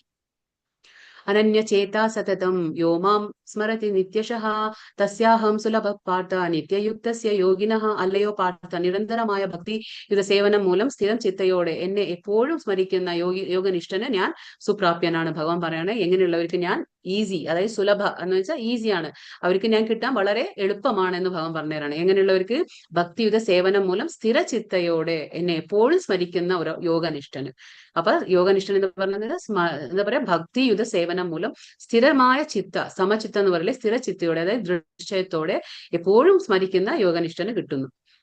മാമുപേതി പുനർജന്മം ദുഃഖാലയമശാശ്വതം നാപ്നുവന്തി മഹാത്മാന സംസിദ്ധിം പരമം ഗതാഹ. ഭക്തി യോഗം കൊണ്ട് എന്നെ പ്രാപിച്ച മഹാത്മാക്കൾ പരിപൂർണത ആകയാൽ പിന്നീട് ദുഃഖപൂർണവും അസ്ഥിരവുമായ ഈ ലോകത്തിലേക്ക് തിരിച്ചു വരുന്നില്ല. ഭഗവാൻ ഇവിടെ പറഞ്ഞു തരാണ് ഇത് എങ്ങനത്തെ ലോകമാണെന്ന്. ഭഗവാൻ ഇവിടെ പറഞ്ഞു തരാണ് എങ്ങനത്തെ ലോകമാണിത്, ദുഃഖാലയം അശാശ്വതം. ഈ ഭൗതിക ലോകം എന്താണ്, ദുഃഖാലയം അശാശ്വതം, അതായത് ദുഃഖങ്ങൾ നിറഞ്ഞിട്ടുള്ള ലോകമാണ്. അത് അശാശ്വതമാണ്, അതായത് ശാശ്വതമായ ഒരു ലോകമല്ല, സ്ഥിരതയില്ലാത്ത ലോകമാണെന്ന് ഭഗവാൻ ഇവിടെ പറഞ്ഞു തരാണ് നമുക്ക്. അപ്പൊ ഇവിടെ എന്താ പറയുക, മഹാത്മാക്കൾ ആരാണ് മഹാത്മാക്കൾ, ഭഗവാനെ പ്രാപിച്ച ആൾക്കാർ. അവരെവിടേക്കാ പോകുന്നത്, മഹാത്മാക്കൾ എങ്ങനെയാവുന്നത്, എപ്പോഴും ഭഗവാനെ കുറിച്ച് ചിന്തിക്കുക, എപ്പോഴും ഭഗവാന്റെ കാര്യങ്ങൾ ചെയ്തുകൊണ്ടിരിക്കുക, ഭഗവാന്റെ കാര്യത്തിൽ തന്നെ ശ്രദ്ധ കേന്ദ്രീകരിച്ച് ചെയ്യുന്ന ആൾക്കാരാണ് ഭഗവാന്റെ എന്താ പറയാ മഹാത്മാക്കള്. എവിടെ പോകും, ഒരു ഭഗവാന്റെ ധാമത്തിലേക്ക് പോകും. അവരൊരിക്കലും ഈ ദുഃഖപൂർണവും അസ്ഥിരവുമായ ഈ ലോകത്തേക്ക് തിരിച്ചു വരില്ല. അതാണ് പറയുന്നത്. ഇപ്പൊ നമ്മള് ചികിത്സാലയം എന്ന് പറയും. ആ ചികിത്സാലയം എന്ന് പറഞ്ഞാൽ എന്താണ് നമുക്കറിയാം. അവിടെ പോയിട്ട് നമ്മൾ എന്താ ചോദിക്കുക? അവിടെ റെസ്റ്റോറന്റ് അല്ലാതെ നമുക്ക് നന്നായിട്ട് അറിയാം. ചികിത്സാലയത്തിൽ പോയിട്ട് നമ്മൾ എന്താ ചോദിക്കുക? അവിടെ എന്തിനാ നമ്മൾ പോകുന്നത്? ചികിത്സ നേടാൻ, അല്ലെ? അതേപോലെ നമ്മൾ എന്താണ് ദേവാലയം എന്ന് പറഞ്ഞാൽ എന്താണ്? ആരാധനാലയം എന്ന് പറയുമ്പോൾ എന്താണ്? ആരാധനാലയം പറഞ്ഞാൽ അവിടെ ഭഗവാനാണ്. അങ്ങനെ വിദ്യാലയം എന്ന് പറഞ്ഞാൽ എന്താണ്? അവിടെ വിദ്യ ആർജിക്കാൻ പോകുന്നതാണ്. അപ്പൊ ഓരോന്നും ഉണ്ട്. അപ്പൊ ഇത് ഭൗതിക പ്രപഞ്ചം എന്താണ്? ദുഃഖാലയം. അപ്പൊ ഇത് ദുഃഖങ്ങളുടെ ആലയമാണ്. അത് ഫുള്ള് ദുഃഖങ്ങൾ നിറഞ്ഞിട്ടുള്ള സംഭവമാണ് ഇത്, ഭൗതിക പ്രപഞ്ചം. പക്ഷെ നമ്മൾ ഇവിടെ ആനന്ദത്തിന് വേണ്ടിയിട്ട് ശ്രമിക്കുകയാണ്. ഇവിടെ ആനന്ദം കിട്ടുകയില്ല. ഇത് അസ്ഥിരവുമാണ്. ഇത് ശാശ്വതമായ ലോകമല്ല. ശാശ്വതമായ ലോകവും ശാശ്വതമായ ആനന്ദവും എവിടെയാ കിട്ടുക? അത് ഭഗവാന്റെ ധാമത്തിൽ മാത്രമേ കിട്ടുള്ളൂ. ആ ബ്രഹ്മഭുവനാലോക പുനരാവർത്തിനോർജുന മാമുപേതി തു കൗന്തേയ പുനർജന്മന വിദ്യത്തെ. ഭൗതിക ലോകത്തിൽ സർവോന്നതമായ ഗ്രഹം, അതായത് ബ്രഹ്മലോകം മുതൽക്ക് ഏറ്റവും അധമമായ ഉള്ളത് വരെ ഓരോന്നും ജനന മരണങ്ങൾ ആവർത്തിച്ചുകൊണ്ടേയിരിക്കുന്ന ദുരിതപൂർണമായ സ്ഥലങ്ങളാണ്.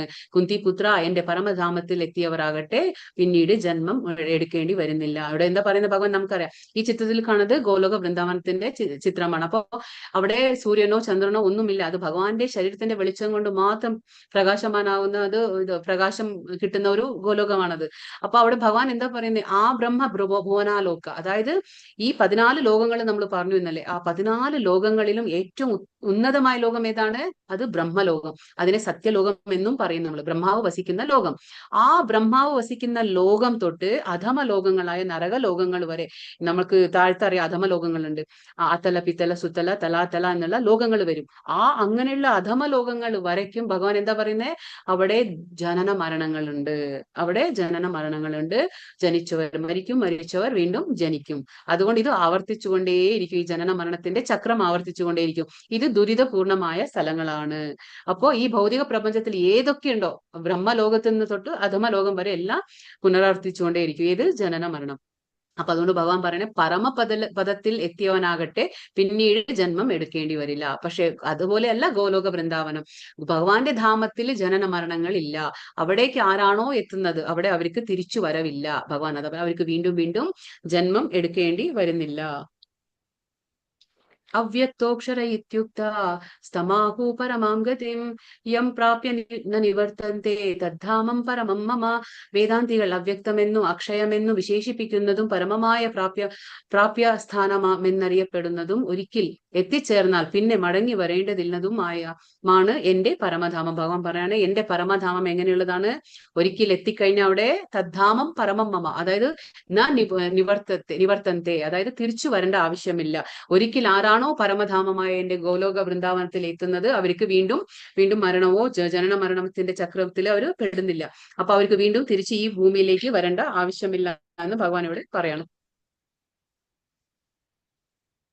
വേദേഷു യജ്ഞേഷു തപസ്സു ചൈവ ദാനേഷു യത് പുണ്യഫലം പ്രതിഷ്ഠം അത്യേതി തത്സർവമിദം വിദിത്വാ യോഗി പരം സ്ഥാനമുപൈതി ചാദ്യം. ഭക്തിമാർഗം സ്വീകരിച്ചതുകൊണ്ട് വേദപഠനം, യജ്ഞാചരണം, ദാനം, കാമ്യകർമ്മങ്ങൾ എന്നിവയാൽ നേടാവുന്ന പുണ്യങ്ങളെല്ലാം ഒന്നും തന്നെ മനുഷ്യന് നഷ്ടപ്പെടുന്നില്ല. ഭഗവത് സേവനം കൊണ്ട് തന്നെ മേൽ പറഞ്ഞ പുണ്യഫലങ്ങളെല്ലാം ഭക്തന് ലഭിക്കുന്നു. കൂടാതെ അവസാനം അയാൾ സനാതനമായ പരമധാമത്തിൽ എത്തുകയും ചെയ്യുന്നു. ഇവിടെ എന്താ പറയുന്നത്? ഭഗവാൻ പറഞ്ഞതാണ്, ഇപ്പോ നമുക്ക് എന്താ പറയാ, നമ്മൾ എന്തിനാ യജ്ഞം ചെയ്യുന്നത്? ഇപ്പൊ വേദപഠനങ്ങൾ എന്താ ചെയ്യുന്നത്? എന്തുകൊണ്ടാണ് നമ്മൾ ചെയ്യുന്നത്? അതിന്റെ ലക്ഷ്യം എന്താണ്? നമുക്ക് ഭഗവാനെ അറിയാനാണ്, ഭഗവാനെ നമുക്ക് മനസ്സിലാക്കാനാണ് നമ്മൾ വേദപഠനം ചെയ്യുന്നത്. പിന്നെ യജ്ഞം ചെയ്യുന്നത് എന്താ? നല്ല ഫലങ്ങൾ കിട്ടാൻ വേണ്ടിയിട്ട്. പിന്നെ ദാനം ചെയ്യുന്നത് നമുക്ക് പുണ്യങ്ങൾ നേടാൻ വേണ്ടിയിട്ടും. അപ്പൊ ഇതൊക്കെ ചെയ്തില്ലെങ്കിലും ഭഗവാൻ എന്താ പറയുന്നത്? വെറും ഭഗവത് സേവനം കൊണ്ട് തന്നെ ഈ മേൽ പറഞ്ഞ എല്ലാം കിട്ടും. എല്ലാത്തിന്റെ ഫലങ്ങളും എന്തിൽ നിന്ന് കിട്ടും? ഭഗവത് സേവനം കൊണ്ട് കിട്ടുകയാണ്. അല്ലാതെ നമുക്കിപ്പോ സെപ്പറേറ്റ് ആയിട്ട് വേദപഠനം, യജ്ഞാചരണം, ദാനം, ഇങ്ങനെ ഓരോന്നിന്റെ പുറകിൽ ഓടേണ്ട ആവശ്യമില്ല. ഭഗവാന്റെ സേവനം കൊണ്ട് മാത്രം തന്നെ എല്ലാ പുണ്യഫലങ്ങളും നമുക്ക് അതിൽ ഉൾപ്പെട്ടിട്ടുണ്ട്. അപ്പൊ അതിൽ നിന്ന് എല്ലാം ലഭിക്കും എന്ന് ഭഗവാൻ പറയാണ്. കൂടാതെ എന്താണ്? അവസാനം അയാൾ സനാതനമായ, അതായത് ഇറ്റേണൽ എന്ന് പറയും നമ്മൾ, സനാതനമായ പരമധാമത്തിൽ എത്തുകയും ചെയ്യും. അവിടെ എന്താ പറയാ, തിരിച്ചു വരവില്ല. അവിടെ പരമധാമമായ, അതായത് ഭഗവത് പ്രാപ്തിയാണല്ലോ, ഭഗവാന്റെ പരമപദ പ്രാപ്തിയാണ് ഈ അധ്യായത്തിന്റെ പേര്. അതാണ് ഭഗവാൻ പറയുന്നത്. ആ പരമധാമത്തിൽ എത്തിക്കഴിഞ്ഞാൽ എന്താണ്? പരമപദം പ്രാപ്തി കിട്ടിക്കഴിഞ്ഞ ഒരാൾക്ക് നേടിക്കഴിഞ്ഞാൽ എന്താണ്? തിരിച്ചു വരവില്ല എന്ന് ഭഗവാൻ പറയാണ്.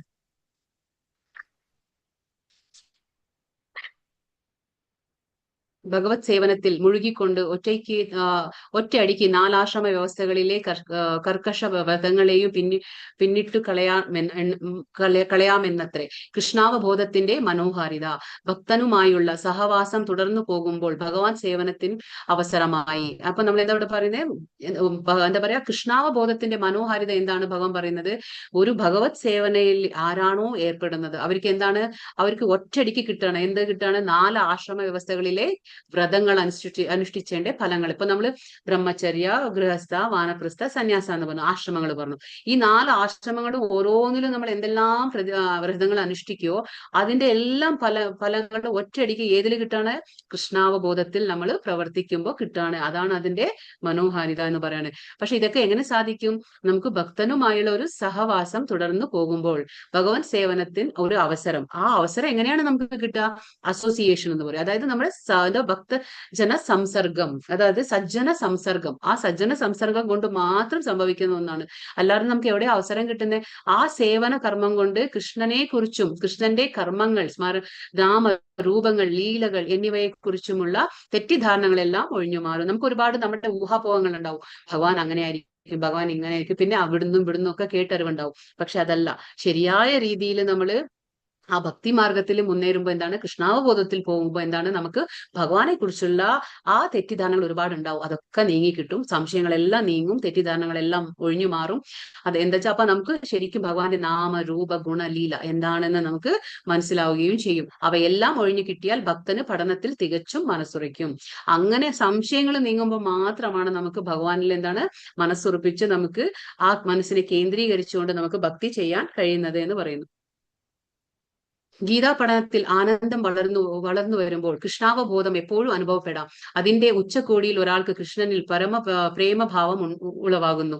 ജീവിതത്തിന്റെ ഈ പരിപൂർണ അവസ്ഥയിലാണ് ആധ്യാത്മിക അന്തരീക്ഷത്തിലുള്ള ഗോലോക വൃന്ദാവനം എന്ന കൃഷ്ണധാമത്തിലേക്ക് ഭക്തന് പ്രവേശനം കിട്ടുന്നത്. അപ്പോ അവിടെയാണ് അയാൾ അശാശ്വതമായി ആനന്ദിക്കുന്നത്. നമ്മൾ ആദ്യത്തെ അധ്യായത്തിൽ ഞാൻ പറഞ്ഞു, ഇൻട്രൊഡക്ഷനിൽ, നമ്മൾ എല്ലാവരും എന്തിന്റെ പുറകെ ഓടുന്നത്? ആനന്ദത്തിന്റെ പുറകെ. ആനന്ദം ക്ഷണികമാണ്, ശാശ്വതമല്ല. പക്ഷെ ഇവിടെ ഭഗവാൻ പറയുന്നു ശാശ്വതമായ ആനന്ദമുണ്ട്. എവിടെയാണത്? അത് അവിടെയാണ്. എവിടെയാണ് കിട്ടുക അയാൾക്ക്? അതായത് ഗോലോക വൃന്ദാവന ധാമത്തിൽ മാത്രമാണ് ആ ശാശ്വതമായ ആനന്ദം കിട്ടുക. നമ്മൾ ഇവിടെ ശ്രമിച്ചുകൊണ്ടിരുന്ന ആനന്ദം കിട്ടും എന്ന് വിചാരിച്ചാൽ അത് ഒരിക്കലും കിട്ടാൻ പോകുന്നത്. കാരണം ഇത് ദുഃഖാലയം, അശാശ്വതം. ഇവിടെ വരും ദുഃഖങ്ങൾ ഉള്ളതാണ്. ഇത് അശാശ്വതം, അതായത് ഇത് ടെമ്പററി ആണ്, ഇത് പെർമനന്റ് അല്ല, ഇത് ശാശ്വതമായതൊന്നല്ല. അപ്പൊ എങ്ങനെ കിട്ടും? ആ ഉച്ചക്കൊടി ഗീതാ പഠനത്തിൽ എന്താണ് കിട്ടുക? നമ്മൾ ഗീതാ അധ്യയനം ചെയ്യുമ്പോൾ എന്താണ്, ഭഗവാനെ കുറിച്ച് മനസ്സിലാക്കണം. ഭഗവാൻ എന്താണോ പറഞ്ഞിട്ടുള്ളത്, എന്ത് ചെയ്യണം, എങ്ങനെ ചെയ്യണം, ഭക്തി മാർഗത്തിൽ എങ്ങനെ മുന്നേറണം, എന്ത് ചെയ്യാൻ പാടില്ല എന്നൊക്കെ നമ്മൾ മനസ്സിലാക്കുമ്പോൾ എന്താ സംഭവിക്കുന്നത്? കൃഷ്ണാവബോധം എപ്പോഴും അനുഭവപ്പെടും നമുക്ക്. അങ്ങനെയാണല്ലോ എന്ത് കാര്യം നമുക്ക് അനുഭവപ്പെടുക. എങ്ങനെയാണ്? നമ്മൾ അത് കൂടുതൽ ചെയ്യുമ്പോഴാണ്. അപ്പൊ അതിന്റെ ആ ഉച്ചകോടിയിലേക്ക് എത്തുമ്പോഴേക്കും എന്താണ്? പരമ പ്രേമഭാവം, കൃഷ്ണനോടുള്ള ഒരു പ്രേമഭാവം നമ്മൾ അനുഭവിച്ചറിയും. ജീവിതത്തിന്റെ ഈ പരിപൂർണ അവസ്ഥയിലാണ് ഒരാൾക്ക് ആധ്യാത്മിക അന്തരീക്ഷത്തിലുള്ള ഗോലോക വൃന്ദാവനത്തിലേക്ക് നമുക്ക് പ്രവേശനം കിട്ടുക. അല്ലാതെ നമുക്ക് അവിടെ എളുപ്പത്തിൽ പ്രവേശനം കിട്ടുന്ന ഒന്നല്ല. അതാണ് ഭഗവാൻ പറഞ്ഞത്. അപ്പൊ നമുക്ക് പരമമായ ആനന്ദത്തിലേക്ക് നമ്മൾ എത്തും. ഗോപീചന്ദനം. ഇപ്പൊ ഇവിടെ ഗോപീചന്ദനത്തിന്റെ മഹാത്മ്യത്തെ കുറിച്ച് പറയാണ്. ഗോപീചന്ദനം എന്ന് പറഞ്ഞാൽ എന്താണ് നമുക്ക് നോക്കാം. ഗോപീചന്ദനം ദ്വാരകയിലെ മണ്ണാണ്. ദ്വാരക എന്താണ് നമുക്കറിയാം എല്ലാവർക്കും. ഗുജറാത്തിലെ ഒരു സ്ഥലമാണ് ദ്വാരക. അത് കൃഷ്ണൻ അവിടെ ദ്വാരകാധീശനായി ഉണ്ടായിരുന്ന സ്ഥലമാണത്. അപ്പൊ ഗോപീചന്ദനം ധരിച്ചാൽ ഭൂതപ്രേത പിശാചുക്കൾ നമ്മളെ സമീപിക്കുകയില്ല. ഈ ചിത്രത്തിൽ നമുക്ക് കാണാം, യു ഷേപ്പിൽ ഇപ്പൊ വരച്ചിട്ടില്ലേ, അത് ഭഗവാന്റെ പാദങ്ങളാണ്. കൃഷ്ണന്റെ നമ്മൾ പാദങ്ങൾ വരയ്ക്കുകയാണ്. പിന്നെ നമ്മൾ അടിയിൽ എന്താ പറയാ, അതിന്റെ താഴെയായിട്ട് നമ്മൾ ഇങ്ങനെ ഇല പോലെ വരയ്ക്കും. അതെന്താണ്? തുളസി. അതെന്താ? കാരണം നമുക്കറിയാം കൃഷ്ണൻ ഏറ്റവും പ്രിയപ്പെട്ടതാണ് തുളസിയാണ്. അപ്പൊ നമ്മൾ ഭഗവാൻ എന്തെങ്കിലും നൈവേദ്യം വെക്കുമ്പോഴും എന്താണ് നമ്മൾ ചെയ്യാല്? തുളസി ഇട്ട് വെക്കും. കാരണം കൃഷ്ണന് ഏറ്റവും ഇഷ്ടമാണ്, അപ്പോഴാണ് അവൻ സ്വീകരിക്കുക. അപ്പൊ അതേപോലെ നമ്മളിവിടെ യു ഷേപ്പിൽ കൊടുത്തത് ഭഗവാന്റെ പാദങ്ങളും പിന്നെ അതിന്റെ താഴെ നമ്മൾ വരച്ചിട്ടുള്ളത് ഒരു തുളസിയാണ്. അപ്പൊ എന്താണ്? നമ്മൾ ഭഗവാന്റെ പാദങ്ങളിലേക്ക് തുളസി സമർപ്പിച്ചിട്ട് നമ്മൾ എന്താണ്, നമ്മളെ ശരണാഗതി, ഭഗവാനിൽ ഞാൻ ശരണം പ്രാപിക്കുകയാണ് എന്ന് നമ്മൾ അത് ബോധ്യപ്പെടുത്താണ് നമ്മൾ ഭഗവാനോട്. എന്ന് വെച്ചാൽ നമ്മൾ പറഞ്ഞു കൊടുക്കണം, ഞാൻ ഭഗവാനിൽ ശരണം പ്രാപിക്കുകയാണ് എന്ന് പറയാണ്. അപ്പോ ഗോപീചന്ദനം ധരിച്ചാൽ ഭൂതപ്രേത പിശാചുകളെ നമ്മളെ സമീപിക്കുകയില്ല. പിന്നെ ഗോപീചന്ദനത്തിന്റെ മഹാത്മ്യം കേൾക്കുന്ന അയാൾ എല്ലാ കർമ്മബന്ധനങ്ങളിൽ നിന്നും മുക്തനാവുന്നു. എന്താണ് ഈ ജസ്റ്റ് നമ്മൾ ആ ഗോപീചന്ദനത്തിന്റെ മഹാത്മ്യം എന്താണെന്ന് കേട്ടാൽ മാത്രം പോലും നമ്മൾ എന്താണ് കർമ്മബന്ധനങ്ങളിൽ നിന്ന് മുക്തമാകുന്നു. അപ്പൊ നമുക്ക് മനസ്സിലാക്കാം എത്രത്തോളം മഹാത്മ്യമുണ്ടെന്ന്. ഗോപീചന്ദനം ധരിക്കുന്ന ആൾക്ക് ഗംഗാനദിയിൽ സ്നാനം ചെയ്തതിന്റെ ഫലം ലഭിക്കുന്നു. നമ്മളിപ്പോ ഇവിടെയോ ഉണ്ട്, നമ്മളിപ്പോ എപ്പോഴും പോയിട്ട് നമുക്ക് ഗംഗാനദിയിൽ മുങ്ങി കുളിക്കാൻ പറ്റുമോ? പറ്റില്ല. പക്ഷെ ഗംഗാനദിയിൽ കുളിക്കുന്ന ഫലം എന്താണെന്ന് നമുക്കറിയാം. പക്ഷെ ആ ഫലം നമുക്ക് എവിടെ നിന്ന് കിട്ടും? ഗോപീചന്ദനം ധരിക്കുന്നതിൽ മാത്രത്തിൽ നമുക്ക് കിട്ടുകയാണ്. പിന്നെ ഗോപീചന്ദനം ധരിക്കുന്ന ആളിന്റെ അടുത്തേക്ക് യമരാജൻ വരില്ല, അദ്ദേഹം ഭഗവത് ധാമത്തിലേക്ക് തിരിച്ചു പോകുന്നു. അപ്പൊ ഗോപീചന്ദനം ധരിക്കുമ്പോൾ എന്താണ്? നമ്മൾ ഭഗവത് ധാമത്തിലേക്ക് തിരിച്ചു പോകുന്നു. കാരണം ആരാണോ, അത് നമ്മുടെ പുരാണങ്ങളിൽ പറയുന്നുണ്ട്, പത്മപുരാണത്തിൽ പറയുന്നുണ്ട്, ഗോപീചന്ദനം ആരാണോ ധരിച്ചിട്ടുള്ള അവരുടെ അടുത്തേക്ക് യമനാവട്ടെ, യമന്റെ കിങ്കരന്മാരാവട്ടെ അടുക്കാൻ സാധിക്കില്ല എന്ന് പറയുന്നുണ്ട്. അതാണ് ഇത് ഗർഗസംഹിതയിൽ പറഞ്ഞിട്ടുള്ള കാര്യങ്ങളാണ്. ഇതാണ് ഗോപീചന്ദനത്തിന്റെ മഹാത്മ്യം. ഹരേ കൃഷ്ണ കൃഷ്ണ കൃഷ്ണ ഹരേ ഹരേ, ഹരേ രാമ രാമ രാമ ഹരേ ഹരേ. വാഞ്ചാകൽപതരുഭ്യശ്ച കൃപാ സിന്ധുഭ്യേവ ച പതിതാനാം പാവനേഭ്യോ വൈഷ്ണവേഭ്യോ നമോ നമഃ. അനന്തകോടി വൈഷ്ണവവൃന്ദ കി ജയ്, ശ്രീല പ്രഭുപാദ് കി ജയ്. ഹരേ കൃഷ്ണ ഹരേ കൃഷ്ണ. ഇന്നത്തെ അധ്യായം 8ാമത്തെ ഇവിടെ കഴിഞ്ഞു. അപ്പൊ നമുക്ക് ക്വസ്റ്റ്യൻസ് നോക്കാം.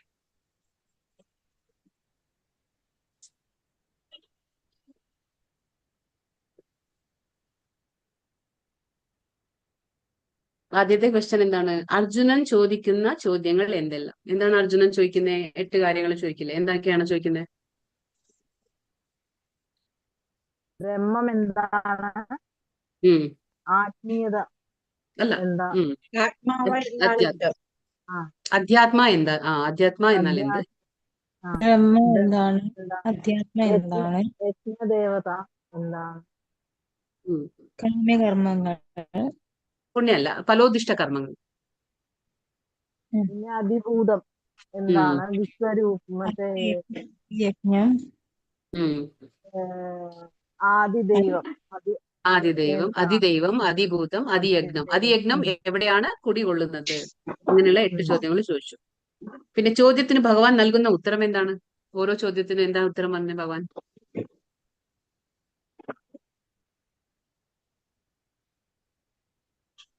ആരാണ് ബ്രഹ്മം എന്ന് പറഞ്ഞാൽ? അതീന്ദ്രിയമായ അവിനാശി ബ്രഹ്മം. ബ്രഹ്മം. അധ്യാത്മ എന്ന് പറഞ്ഞാൽ സ്വഭാവം, അതായത് ശാശ്വത പ്രകൃതിയെ നമ്മള് അധ്യാത്മ എന്ന് പറയും. പിന്നെ ഫലോദിഷ്ട കർമ്മങ്ങൾ എന്ന് പറഞ്ഞാല് ശരീരത്തിന്റെ വികസനത്തിന് വേണ്ടി കർമ്മങ്ങൾ ഭൗതിക ശരീരത്തിന് വികസനത്തിന് വേണ്ടിയിട്ട് നമ്മൾ ചെയ്യുന്ന കർമ്മങ്ങളെ, പ്രവർത്തനങ്ങളെ നമ്മൾ ഫലോദിഷ്ട കർമ്മം എന്ന് പറയും. പിന്നെ എന്താ പറയാ ഭഗവാൻ? പിന്നെ അതിഭൂതം എന്താണ്? എപ്പോഴും മാറിക്കൊണ്ടിരിക്കുന്ന പ്രത്യക്ഷ ഭൗതിക പ്രപഞ്ചം എപ്പോഴും മാറിക്കൊണ്ടിരിക്കുന്ന പ്രത്യക്ഷ പ്രപഞ്ചത്തെ നമ്മൾ അതിഭൂതം എന്ന് പറഞ്ഞു. പിന്നെ അതിദൈവം എന്താണ്?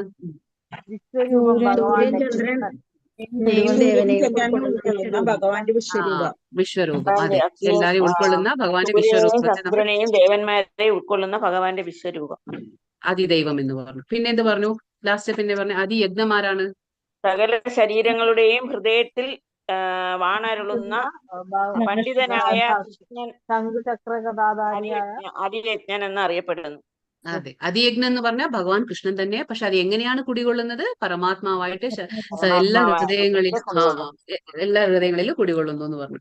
പിന്നെ പരമപുരുഷനെ എങ്ങനെ ധ്യാനിക്കണം എന്നാണ് ഭഗവാൻ 8:9 ശക്തി എന്ന് പറയുന്ന ശ്ലോകത്തിലൂടെ പറഞ്ഞു തരുന്നത്. അതിനു മുമ്പാണ് എന്നെ പരമദിവ്യോത്തമ പുരുഷൻ ആരാണോ മാർഗത്തിൽ നിന്ന് വ്യതിചലിക്കാതെ തുടർച്ചയായി എന്നെ മനസ്സിൽ അയാൾ നിശ്ചയമായും എന്നെ പ്രാപിക്കും. അതെ, 8:8 എന്താണ് ഭഗവാൻ പറയുന്നത്? അത് ശ്ലോകം ഞാൻ വിട്ടു. അതാണ് 3ാമത്തെ ശ്ലോകം. അതായത് 8:8 എന്താണ് ഭഗവാൻ പറയുന്നത്? ആരാണോ എന്നെ പരമദിവ്യോത്തമ പുരുഷനായി ധ്യാനിക്കുന്നത്, എന്നെ മനസ്സിൽ ധ്യാനിക്കുന്നത്, അയാള് നിശ്ചയമായി പ്രാപിക്കും. ആരാണോ മാർഗത്തിൽ നിന്ന് വ്യതിചലിക്കാതെ എന്നെ മനസ്സിൽ സ്മരിക്കുന്നത് ആരാണോ അയാൾ നിശ്ചയമായും എന്നെ പ്രാപിക്കും. പിന്നെ ഭൗതിക ലോകം എന്താണെന്ന് ഭഗവാൻ 8:15 പറയുന്നു. എന്താണ് ഭൗതിക ലോകം?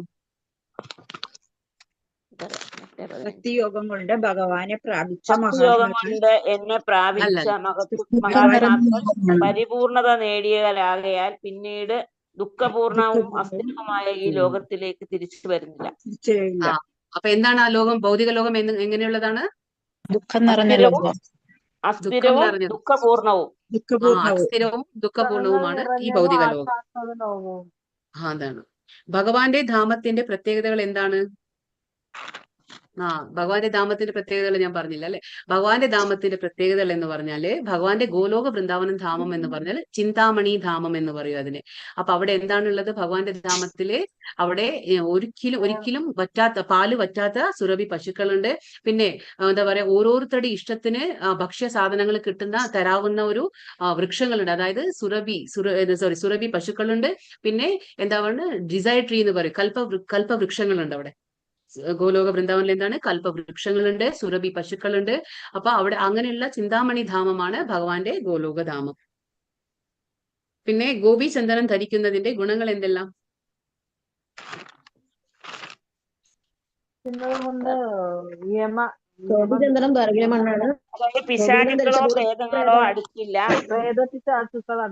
ഗോപിചന്ദനത്തിന്റെ മാഹാത്മ്യം കേൾക്കുന്ന ആൾക്ക് ഇതാണ്. ഗോപിചന്ദനം ദ്വാരകയിലെ മണ്ണാണ്. ധരിച്ചാൽ ഭൂതമോ പ്രേതമോ പിശാചുക്കളോ നമ്മളെ സമീപിക്കില്ല. ഗോപിചന്ദനത്തിന്റെ മാഹാത്മ്യം കേൾക്കുന്നയാൾക്ക് എല്ലാ കർമ്മബന്ധങ്ങളിൽ നിന്നും മുക്തനാകാം. ഗംഗാനദിയിൽ സ്നാനം ചെയ്തതിന്റെ ഫലം ലഭിക്കും. 1000 അശ്വമേധ യജ്ഞങ്ങൾ ചെയ്തതിന്റെ ഫലം ലഭിക്കും. ആ ആളിന്റെ അടുത്തേക്ക് യമരാജൻ വരില്ല. അദ്ദേഹം ഭഗവത് ധാമത്തിലേക്ക് തിരിച്ചു പോകും. ശ്ലോകം 8:28 എന്താണ് ഭഗവാൻ പറയുന്നത്? 8:28